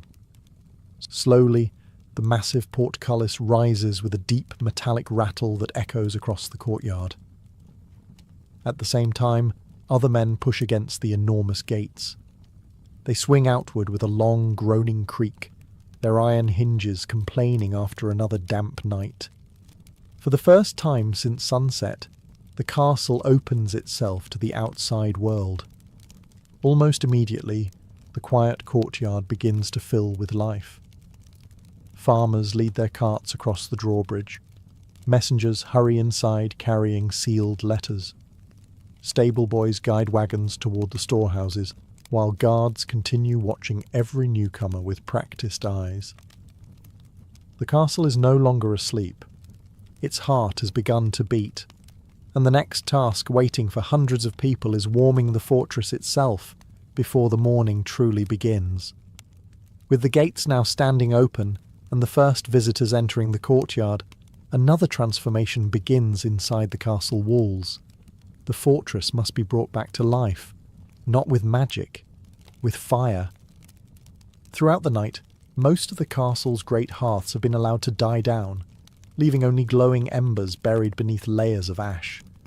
Firewood is valuable, and no sensible steward would waste it by keeping enormous fires roaring while everyone slept. Instead, the servants rely on yesterday's coals to create today's warmth. It is a race against the cold. In the kitchens, the first servants are already hard at work. They kneel beside the great hearth, carefully brushing away the ash until tiny orange sparks appear.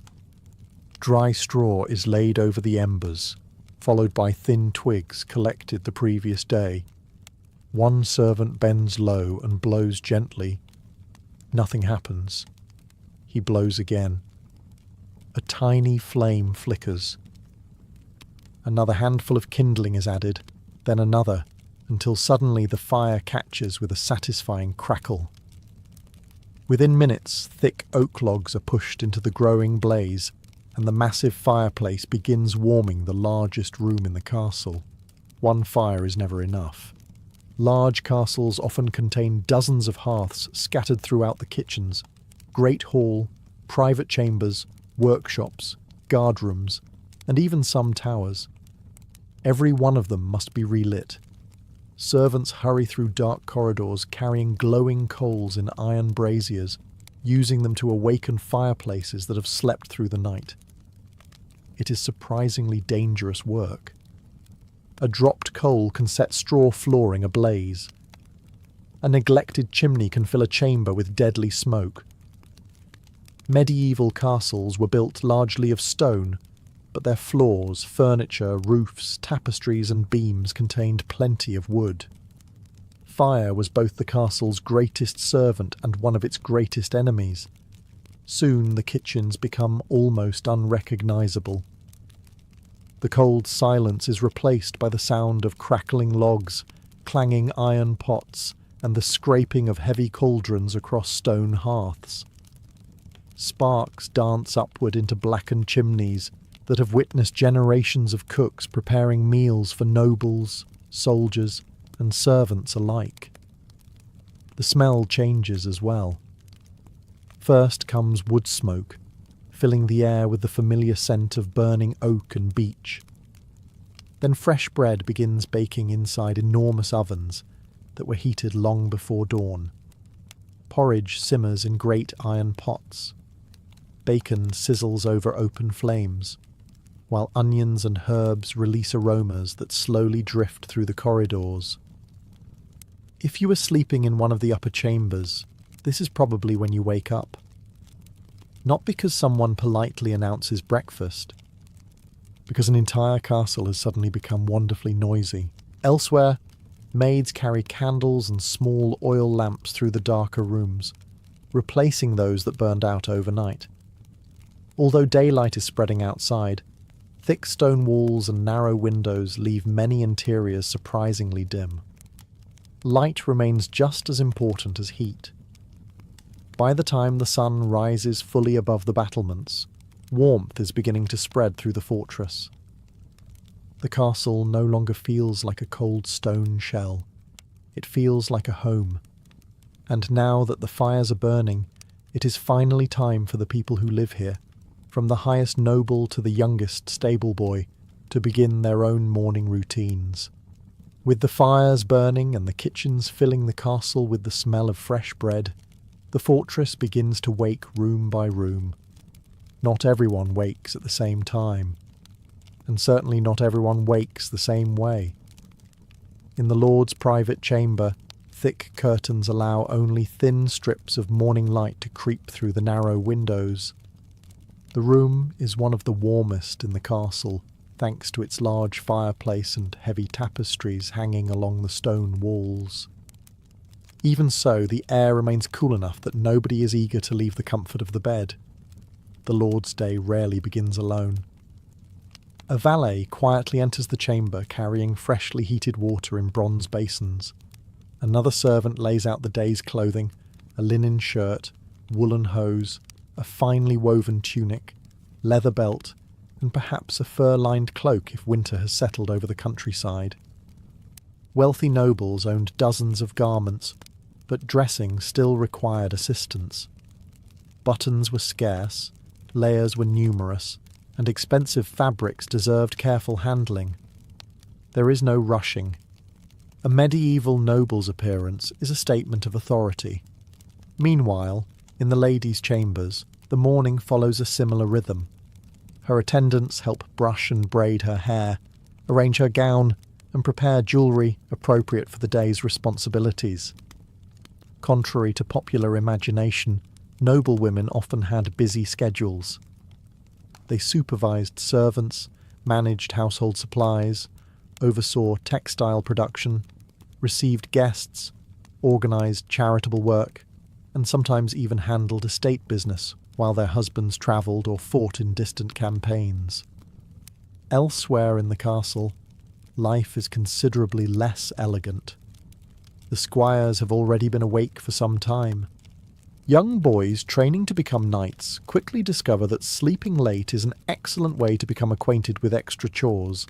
They dress in simple wool clothing before hurrying toward the armoury or stables, where experienced knights expect armour to be polished, horses to be groomed, and equipment to be inspected before breakfast. The stable yard is already alive with activity. Grooms brush horses until their coats shine despite yesterday's dust. Hooves are cleaned carefully, harnesses examined for wear, and fresh hay distributed to animals that seem permanently convinced they have not eaten in several weeks. A war horse represents an enormous investment, often costing more than an ordinary farmer could earn in years. Neglecting one would be like forgetting where you parked a luxury sports car, except the sports car occasionally bites. In the servants' quarters, there is no luxury of slow mornings. Maids hurry through corridors carrying clean linens. Laundry workers haul heavy baskets toward washing areas. Pages race between chambers delivering messages from senior officials already planning the day's business. The steward has likely been awake since before dawn, checking inventories of grain, ale, salted meat, candles, and firewood. Running a castle requires constant accounting because feeding 200 people every day has an unfortunate habit of emptying storehouses. Even the castle chapel begins to fill. Some residents pause briefly for morning prayers before beginning their duties, while the priest prepares for the day's first service. Faith touches nearly every aspect of castle life, weaving itself into routines as naturally as lighting the hearths or opening the gates. Within an hour, nearly every chamber echoes with footsteps, conversation, and purposeful movement. The household is fully awake. Now comes perhaps the most important challenge of every medieval morning: feeding everyone before the real work of the day begins. As the castle reaches full wakefulness, one unmistakable sound begins to dominate the morning: growling stomachs. From the lord in his private chamber to the stable boy covered in straw, everyone expects breakfast. The problem is that feeding a castle is nothing like preparing a family meal. It is more like supplying a small village every single day, without supermarkets, refrigerators, or food deliveries arriving exactly at 9 o'clock. Fortunately, medieval kitchens are already several hours ahead. The Great Kitchen is one of the busiest rooms in the entire fortress. Massive fireplaces roar with fresh logs, while enormous iron cauldrons bubble over open flames. Cooks move quickly between ovens, chopping tables and storage rooms, each person knowing their task so well that very few words are needed. The morning routine has been repeated thousands of times. One mistake, however, can ruin breakfast for hundreds. The master cook oversees everything like a battlefield commander. He checks the bread baking inside the stone ovens, tastes the porridge simmering in great pots, and makes sure the day's meat has been properly prepared. Although nobles often enjoyed elaborate feasts, breakfast was usually a practical affair designed to prepare everyone for long hours of work. Bread forms the foundation of nearly every meal. Servants carry baskets filled with fresh loaves baked from wheat, rye, barley, or oats, depending on the region and the household's wealth. Wealthier families eat fine white bread made from carefully sifted flour, while servants and labourers receive darker, coarser loaves containing more bran. Both fill the stomach, though one certainly earns more compliments from the diners. Large pots of oat or barley porridge are ladled into wooden bowls. It may not look particularly exciting, but it provides steady energy throughout the morning. Honey sweetens it when available. Dried fruit is added on fortunate days. Most mornings, however, the porridge remains reassuringly simple. Nobody expects gourmet cuisine before sunrise, especially when there are walls to patrol and fields to manage. Ale accompanies breakfast more often than water. That surprises many people today, but medieval small ale contains very little alcohol and is generally safer to drink than untreated water drawn from uncertain sources. Children drink it. Servants drink it. Even the lord's table usually includes it alongside watered wine or fresh milk when available. Meanwhile, the hierarchy of the castle becomes obvious. In the Great Hall, long wooden tables are arranged according to status. The lord, his family, honoured guests, and senior knights sit upon the raised dais overlooking everyone else. Below them gather officials, squires, household officers, and trusted retainers. Servants usually eat separately in the kitchen or service rooms, often finishing their own breakfast quickly before returning to work. Not every breakfast is peaceful. Dogs wander hopefully beneath the tables, searching for dropped scraps. A page accidentally spills a jug of ale and earns an immediate glare from the steward. One knight discovers that his favourite loaf has mysteriously disappeared, only to notice another knight chewing suspiciously nearby. Medieval castles may have been centres of power, but they were not immune to the occasional breakfast theft. Within half an hour, bowls begin emptying. The bread baskets grow lighter. Conversations become shorter. Breakfast is over, and nobody lingers for long. An entire castle is waiting to be managed, repaired, defended, cleaned, and governed. The meal has provided the fuel. Now the day's real work can finally begin. With breakfast finished and the last wooden bowls carried back to the kitchens, the castle enters its busiest hour. This is when talking gives way to doing. A medieval castle cannot simply hope that everything will somehow run itself until sunset. Hundreds of people live and work within its walls, and every one of them has a responsibility. If even a few fail to do their jobs, the entire household begins to feel the consequences. Food spoils, repairs are delayed, horses go unfed, supplies disappear. Before long, the steward has a headache powerful enough to rival a battering ram, which is why every morning begins with organisation. At the centre of it all stands the steward. If the lord owns the castle, the steward keeps it functioning. He oversees nearly every aspect of the household, from food stores to finances, servants to supplies. Before most people have even finished breakfast, he is already reviewing reports delivered by scribes and senior servants. How much grain remains? Did the blacksmith receive enough charcoal? How many barrels of ale are left in the cellar? Has the mill delivered this week's flour? These questions may sound terribly dull. They also determine whether everyone eats next month. Nearby, scribes unroll parchment across heavy oak tables. Goose feather quills scratch steadily as they record rents collected from nearby villages, expenses for repairs, deliveries from merchants, and payments owed to craftsmen. Literacy is a specialised skill, and those who possess it are invaluable. While knights protect the castle with swords, scribes protect it with careful bookkeeping. Outside in the courtyard, the day's assignments begin. The master mason gathers several labourers to repair loose stones along the outer wall, where winter frost has opened small cracks. A carpenter receives instructions to replace a damaged stable door before one particularly adventurous horse decides. Freedom sounds appealing.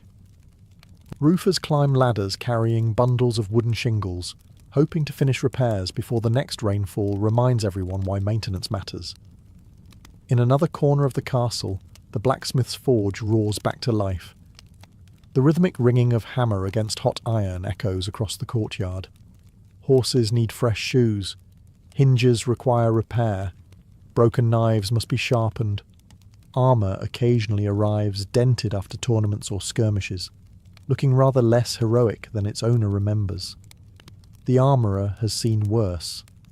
Much worse. Beyond the workshops, servants disperse in every direction. Some sweep the great hall before important visitors arrive. Others scrub floors, wash laundry, refill candles, or carry fresh rushes to replace those covering the stone floors. The castle may appear grand from the outside, but without constant cleaning, it would quickly become far less impressive and considerably smellier. The steward also meets with the reeve, the official responsible for overseeing the surrounding estate.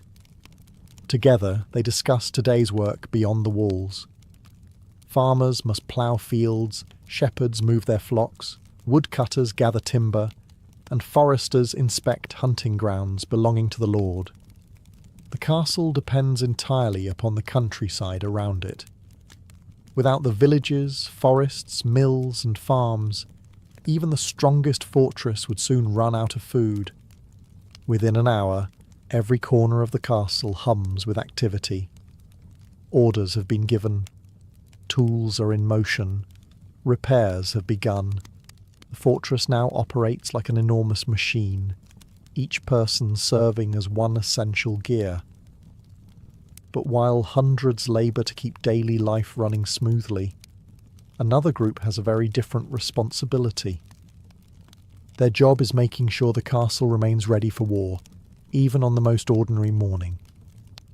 While the carpenters repair doors, the cooks prepare lunch, and the steward manages the day's endless responsibilities, another part of the castle follows a routine that can never be skipped. The defences must be checked. A peaceful morning means very little to the captain of the guard. His job is to prepare for mornings that are not peaceful. The changing of the guard continues across the battlements, as fresh soldiers replace the men who stood watch through the night. They exchange brief reports before taking their positions along the curtain walls, gatehouse, towers and corners, where the surrounding countryside can be observed for miles. The questions are always the same. Did anyone approach during the night? Were any fires seen in the distance? Has anyone reported suspicious travellers? Most mornings the answers are reassuringly boring, and boring is exactly what every castle commander hopes to hear. The captain begins his inspection at the gatehouse, the strongest and most heavily defended section of the fortress. He examines the great oak gates that were opened earlier, making sure they can still be closed quickly if danger appears. The portcullis is raised and lowered once more to ensure its chains move freely. A rusted mechanism or broken rope discovered during an attack could prove catastrophic. Next come the walls. Walking along the battlements, the captain carefully studies every section of stonework. Winter frost, heavy rain, and years of weather slowly weaken even the thickest walls. Small cracks are marked for the masons to repair before they become larger problems. Loose stones are removed and replaced. Every weakness is corrected while there is still time. Because enemies rarely announce their arrival weeks in advance. Archers, meanwhile, inspect their equipment. Longbows are unstrung overnight to preserve their strength, so each bow is carefully restrung and tested. Bowstrings made from hemp, flax, or animal sinew are examined for fraying. Arrows are counted one by one, damaged shafts discarded, and fresh bundles carried to storage racks along the walls. Crossbows receive even more attention. Their steel or wooden prods are checked for cracks, the winding mechanisms are lubricated, and bolts are inspected to ensure their iron heads remain firmly attached. A crossbow that fails during battle becomes little more than an awkwardly shaped club. Inside the armoury, rows of helmets, shields, spears, swords, axes, and polearms wait in neat order. If you had been invited to dine with Napoleon Bonaparte, you might have imagined one of history's greatest rulers enjoying long, elegant dinners, surrounded by glittering silver, fine wines, and endless conversation. You would have been disappointed. Not because the food was poor, because the meal would probably be over before you had finished your soup. For Napoleon, eating was rarely a pleasure. It was a necessity, another task squeezed between military reports, political meetings, diplomatic negotiations, and planning campaigns that reshaped Europe. While aristocrats of his age often lingered around the table for 2 or 3 hours, discussing philosophy, gossip, and the latest fashions, the Emperor of the French frequently finished his meal in barely 10 or 15 minutes. His servants struggled to keep up. One moment they were placing the first course on the table. The next, Napoleon had already swallowed most of it and was asking for the next dish. By the time everyone else had properly unfolded their napkins, he was often standing up, announcing that work could not wait. You almost wonder why they bothered setting the table at all. Napoleon's unusual relationship with food had deep roots. Born on the island of Corsica in 1769, he grew up in a household that was respectable, but far from extravagantly wealthy. His childhood meals were simple, influenced by both Italian and French traditions. Bread, vegetables, soups, roasted meats, chestnuts, and local cheeses were common fare. There was little room for luxury, and meals were meant to nourish rather than entertain. That practical attitude never truly left him. Even after crowning himself emperor in 1804, Napoleon retained many surprisingly modest habits. While he certainly had access to the finest chefs in Europe, he rarely behaved like someone determined to enjoy their masterpieces. To him, a meal was fuel, much like oats were fuel for his cavalry horses. The horse, admittedly, probably spent more time chewing. His staff quickly learned to adapt. The imperial kitchen had to be ready at unpredictable hours, because Napoleon's schedule changed constantly. Sometimes he requested dinner early in the evening. Other times, he forgot to eat until late at night, after spending hours reviewing troop movements or dictating letters to exhausted secretaries. His cooks were expected to have fresh meals available with very little warning, knowing there was a good chance the emperor would consume them at astonishing speed. His physicians occasionally worried about this habit. Eating too quickly often left Napoleon suffering from indigestion, stomach discomfort, and bouts of acid reflux, problems that seemed to worsen as he grew older. Friends and attendants urged him to slow down, chew properly, and allow himself a few moments of relaxation. Their advice achieved approximately the same success as trying to convince a cannonball to travel more slowly. Napoleon simply believed that every minute spent lingering over dinner was a minute stolen from governing an empire. So before you picture glittering imperial banquets and leisurely conversations beneath crystal chandeliers, imagine instead a man who viewed the dinner table much like another battlefield. The objective was clear. Finish quickly, move on. There was always another campaign waiting. If Napoleon's dinners were famously brief, his breakfasts were even less of an event. By the time most members of the imperial court were beginning to stir beneath silk blankets, the emperor had often been awake for hours.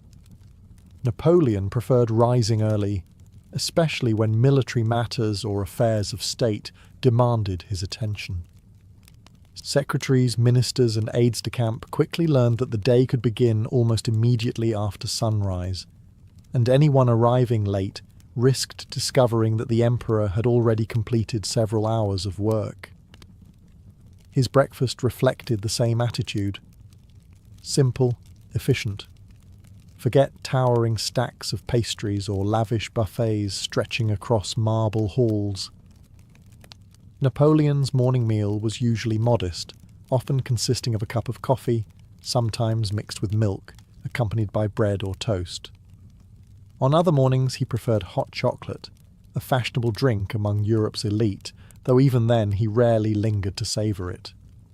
For Napoleon, breakfast existed for one purpose, to get him back to work. The setting, however, was anything but ordinary. Inside the Tuileries Palace in Paris, servants quietly prepared the emperor's apartments before dawn. Fires were lit to warm the rooms during colder months. Fresh linens were arranged, documents stacked neatly upon writing desks, and breakfast prepared in adjoining service rooms. Every detail followed a carefully rehearsed routine, because no one could predict exactly when Napoleon would decide he was hungry, or how long that feeling would last. The palace itself buzzed with controlled urgency. Messengers arrived carrying dispatches from distant provinces. Officers delivered reports from army headquarters. Ministers waited nervously in nearby chambers, hoping for a brief audience before the emperor's schedule became impossibly crowded.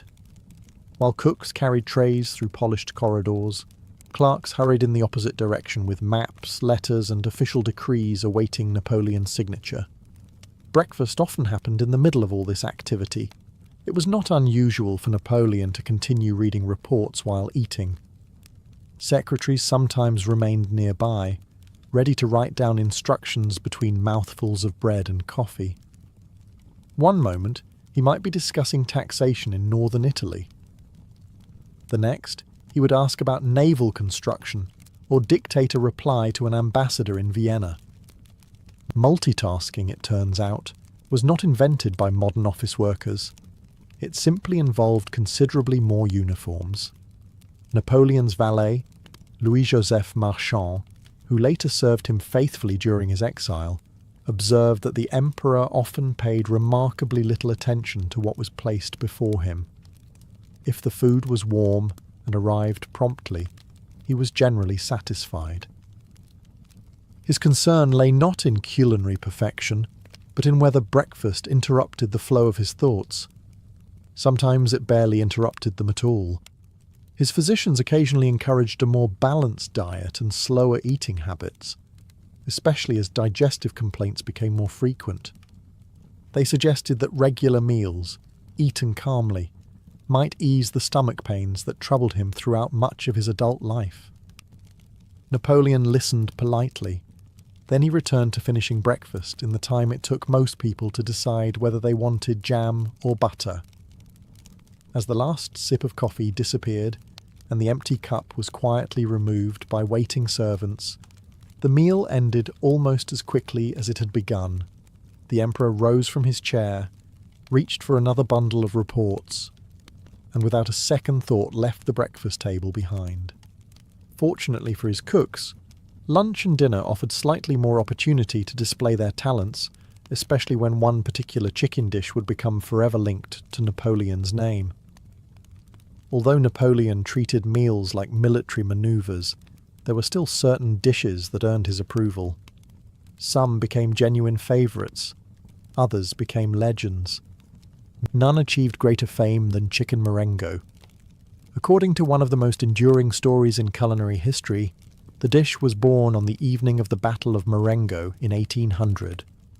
Napoleon had just defeated the Austrian army in northern Italy after one of the most dramatic reversals of his military career. His chef, Dunand, supposedly found himself with almost no proper ingredients. Local villagers could provide only a chicken, tomatoes, eggs, garlic, olive oil, crayfish, and a little bread. So he improvised. The chicken was sautéed with tomatoes and garlic, the eggs were fried, the crayfish added for decoration, and toasted bread completed the meal. Napoleon reportedly enjoyed it so much that he requested the same dish after later victories, believing it had brought him good fortune. It is a wonderful story. Historians, however, are less convinced. Many culinary historians believe the famous recipe evolved decades later, and that the dramatic tale was embellished by later writers. Tomatoes were not yet common in many French kitchens, and the version served in restaurants today differs considerably from what might actually have appeared on Napoleon's table. Still, whether entirely true or partly fictional, chicken Marengo became permanently associated with the Emperor, and that in itself is a remarkable legacy for a single meal. Beyond the legends, Napoleon's real tastes were surprisingly straightforward. He enjoyed roasted chicken in many forms, appreciating its simplicity and reliability. Mutton appeared regularly on his table, often roasted or gently stewed with vegetables. Beef also featured in imperial meals, though rich sauces interested his chefs far more than they interested the emperor himself. He was particularly fond of simple soups. Lentil soup was among the dishes frequently mentioned by those close to him. Thick, warming and filling, it suited Napoleon's practical nature perfectly. Vegetable soups, onion soups and broths appeared often, especially during colder months or while travelling with the army. His Corsican upbringing also left lasting influences. Even after years spent ruling France, Napoleon never completely abandoned the Mediterranean flavours of his childhood. Olive oil, garlic, herbs, beans, and uncomplicated preparations reminded him of the island where he was born. While the imperial court celebrated elaborate French cuisine, Napoleon often preferred dishes that reminded him of home rather than displays of culinary extravagance. His cooks sometimes found this frustrating. French chefs of the early 19th century regarded cooking as a serious art. They spent hours preparing delicate sauces, intricate pastries, and beautifully presented courses designed to impress Europe's most powerful guests. Napoleon usually swallowed them before anyone had time to admire the presentation. Imagine spending 6 hours creating an edible masterpiece only to watch your guest finish it in under 5 minutes while reading military dispatches. The chef probably needed stronger medicine than the emperor. Desserts received slightly more attention. Napoleon enjoyed pastries from time to time and had a noticeable fondness for almonds and certain fruit preserves. Fresh fruit also appeared regularly when in season, particularly pears, cherries, grapes and apricots. Yet even sweets rarely persuaded him to slow his pace. For everyone else at court, dinner represented conversation, ceremony and entertainment. For Napoleon, it remained what it had always been. a brief stop before returning to the far more important business of conquering Europe. If Napoleon barely slowed down for dinner inside the Tuileries Palace, he certainly was not going to linger over meals while marching across Europe. Campaign life changed everything. Gone were the polished dining rooms, glittering chandeliers, and carefully arranged tables of Paris. Instead, meals were eaten inside command tents, abandoned farmhouses, monasteries, roadside inns, or occasionally in the open air while maps lay spread across folding tables. One day the emperor might dine in a royal palace. The next he could be eating from a simple plate while cannon fire echoed somewhere on the horizon. Napoleon accepted this without complaint. In fact, he often seemed more comfortable in the field than inside his own palaces. He believed a commander should remain close to his army, sharing many of its hardships, even if his accommodations were naturally more comfortable than those of an ordinary soldier. That did not mean he lived luxuriously. His travelling kitchen was surprisingly compact compared to the enormous baggage trains of many 18th century generals. Napoleon disliked unnecessary delays and constantly urged his officers to travel light. Every extra wagon slowed the army, and a slower army often meant giving the enemy valuable time. Speed won battles. Excess luggage lost them. His personal chef accompanied the campaign whenever possible, bringing essential cookware, spices, wines and ingredients that could be obtained along the route. Fresh supplies were purchased from towns, villages, monasteries, and local markets whenever circumstances allowed. If the army entered friendly territory, food was usually bought or requisitioned. In enemy lands, obtaining provisions became considerably more complicated. Some days the emperor enjoyed respectable meals. Roasted chicken, boiled beef, fresh vegetables, soup, bread, cheese and fruit might appear if the supply lines were functioning well. On particularly successful campaigns, local officials eager to impress the French emperor organised elaborate dinners inside captured cities. Napoleon rarely rewarded their efforts by eating slowly. His marshals had learned the routine. Just as everyone settled comfortably into their seats, Napoleon would finish his final mouthful, stand abruptly, and announce that there was work to do. Officers scrambled to follow him, abandoning half-finished meals because no one wished to keep the emperor waiting. Imagine finally getting a decent dinner after marching 20 miles, only to discover your commander has decided dessert is less important than discussing troop movements. History rarely sympathises with hungry marshals. Campaign conditions could also become extremely harsh. During the disastrous invasion of Russia in 1812, proper meals became almost impossible. As supply lines stretched across hundreds of miles and winter tightened its grip, even senior officers struggled to obtain sufficient food. Soldiers survived on coarse bread, horse meat, thin soup, frozen vegetables, or whatever could be scavenged from abandoned villages. Napoleon himself could not entirely escape these shortages, although his staff naturally tried to secure better provisions whenever possible. The contrast was remarkable. Only months earlier, imperial banquets had displayed the finest wines and silverware in Europe. Now the greatest ruler on the continent considered himself fortunate to receive a hot bowl of soup before returning to his maps. Whether inside a magnificent palace or a freezing command tent, one habit never changed.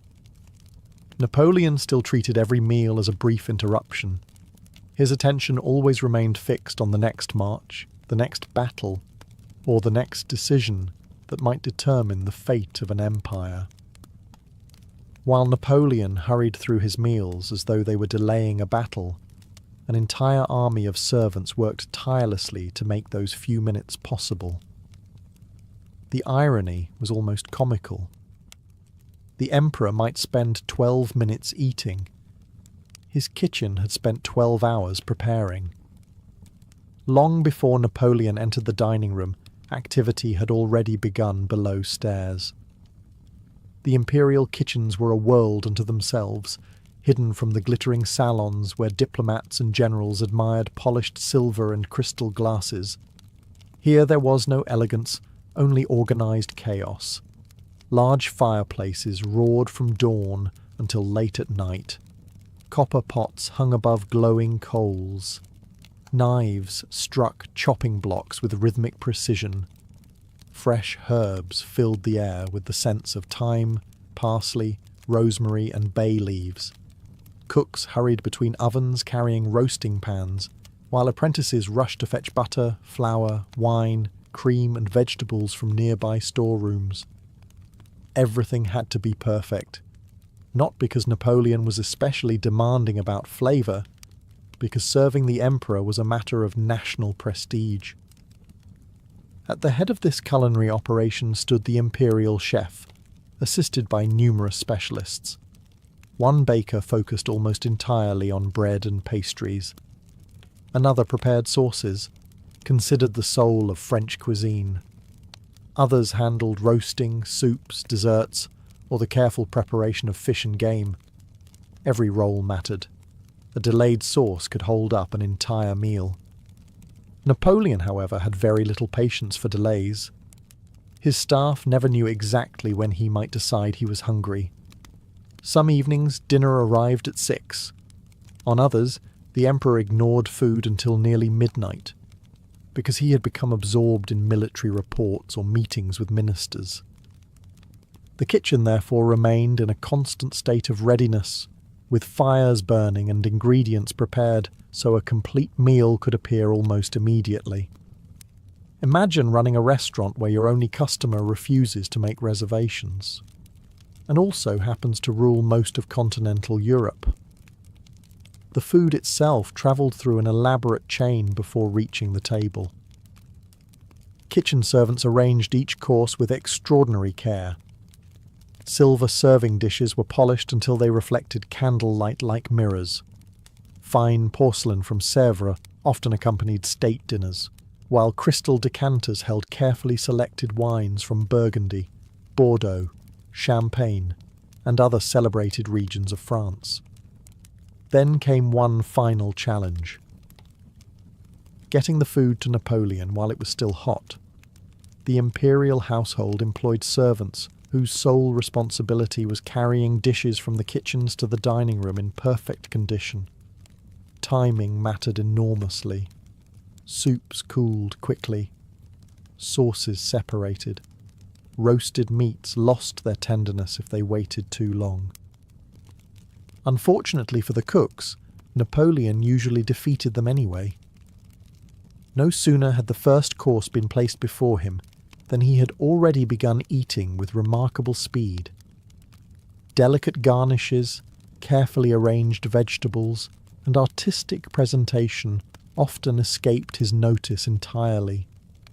The emperor was focused on satisfying his hunger, not admiring the chef's craftsmanship. His guests noticed everything. Foreign ambassadors frequently described the astonishing contrast between the magnificent quality of the food and the astonishing speed with which Napoleon consumed it.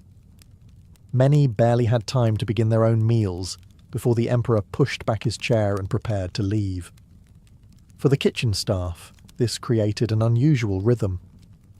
Hours of careful preparation, minutes of frantic service, then silence. Yet, despite the emperor's indifference to ceremony, the imperial kitchen never lowered its standards.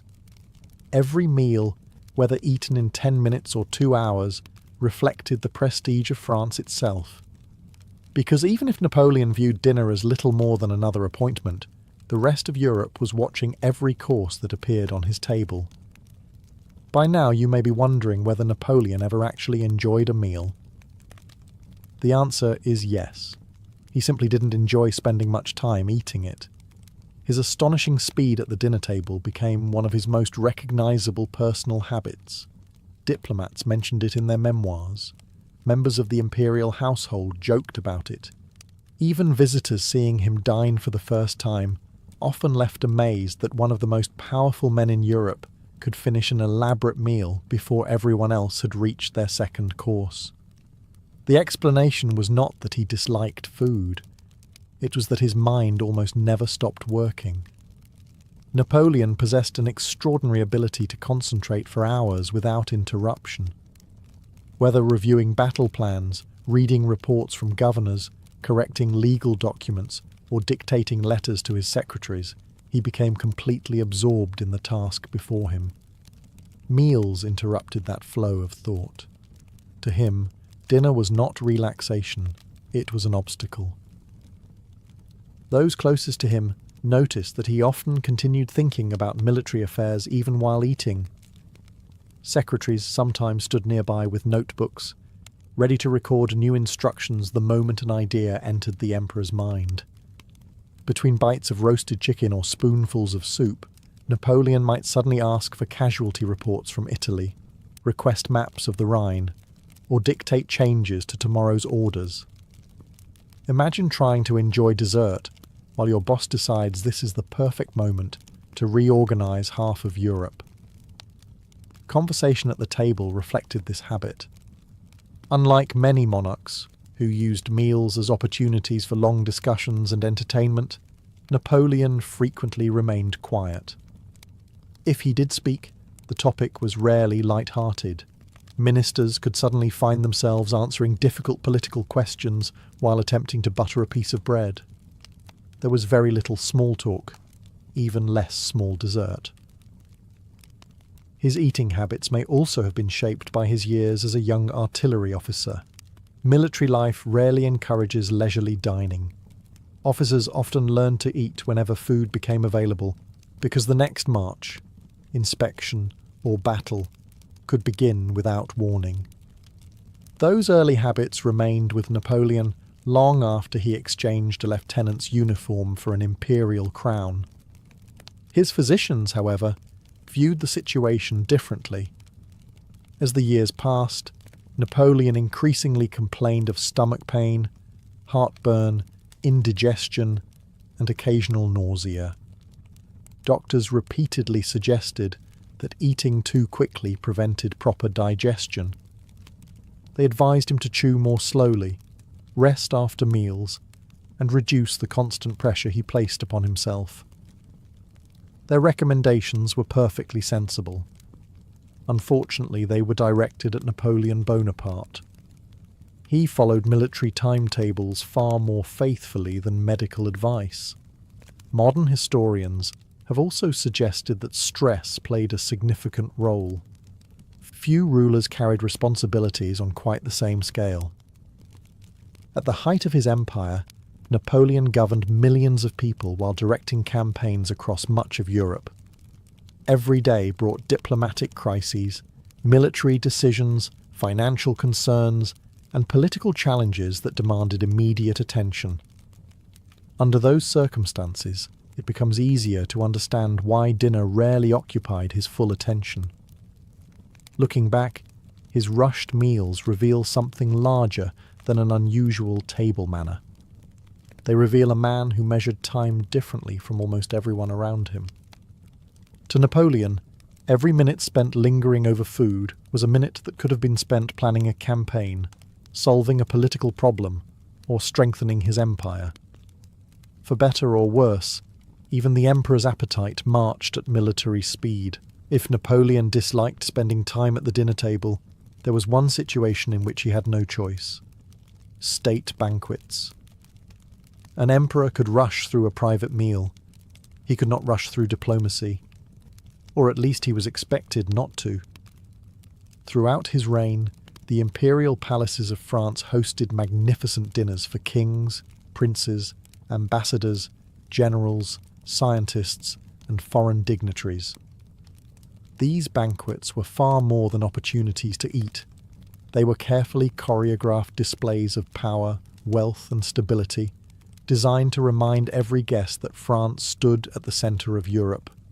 Every candle, every chair, every silver fork, every course served a political purpose. Preparations often began days in advance. The imperial kitchens selected the finest ingredients available from across France and beyond. Fresh fish arrived from the Atlantic coast. Oysters were transported with astonishing speed to remain fresh. Rare wines came from Burgundy, Bordeaux, and Champagne. Exotic fruits, expensive spices, and delicate pastries demonstrated not only culinary excellence, but also the enormous reach of Napoleon's empire and trade networks. The dining room itself became a stage. Long tables gleamed beneath crystal chandeliers. Gold-trimmed porcelain from the famous Sèvres factory reflected hundreds of candle flames. Fresh flowers decorated the centerpieces, while polished silverware was arranged with military precision. Servants in immaculate uniforms stood silently behind every chair, ready to replace plates almost before guests realized they had finished. Nothing was accidental. Even the seating plan required careful thought. An ambassador from Austria could not simply be placed anywhere. A visiting king expected precedence over lesser nobles. Distinguished marshals of France occupied positions reflecting both military achievement and political importance. One misplaced guest could create an international insult before the soup had even arrived.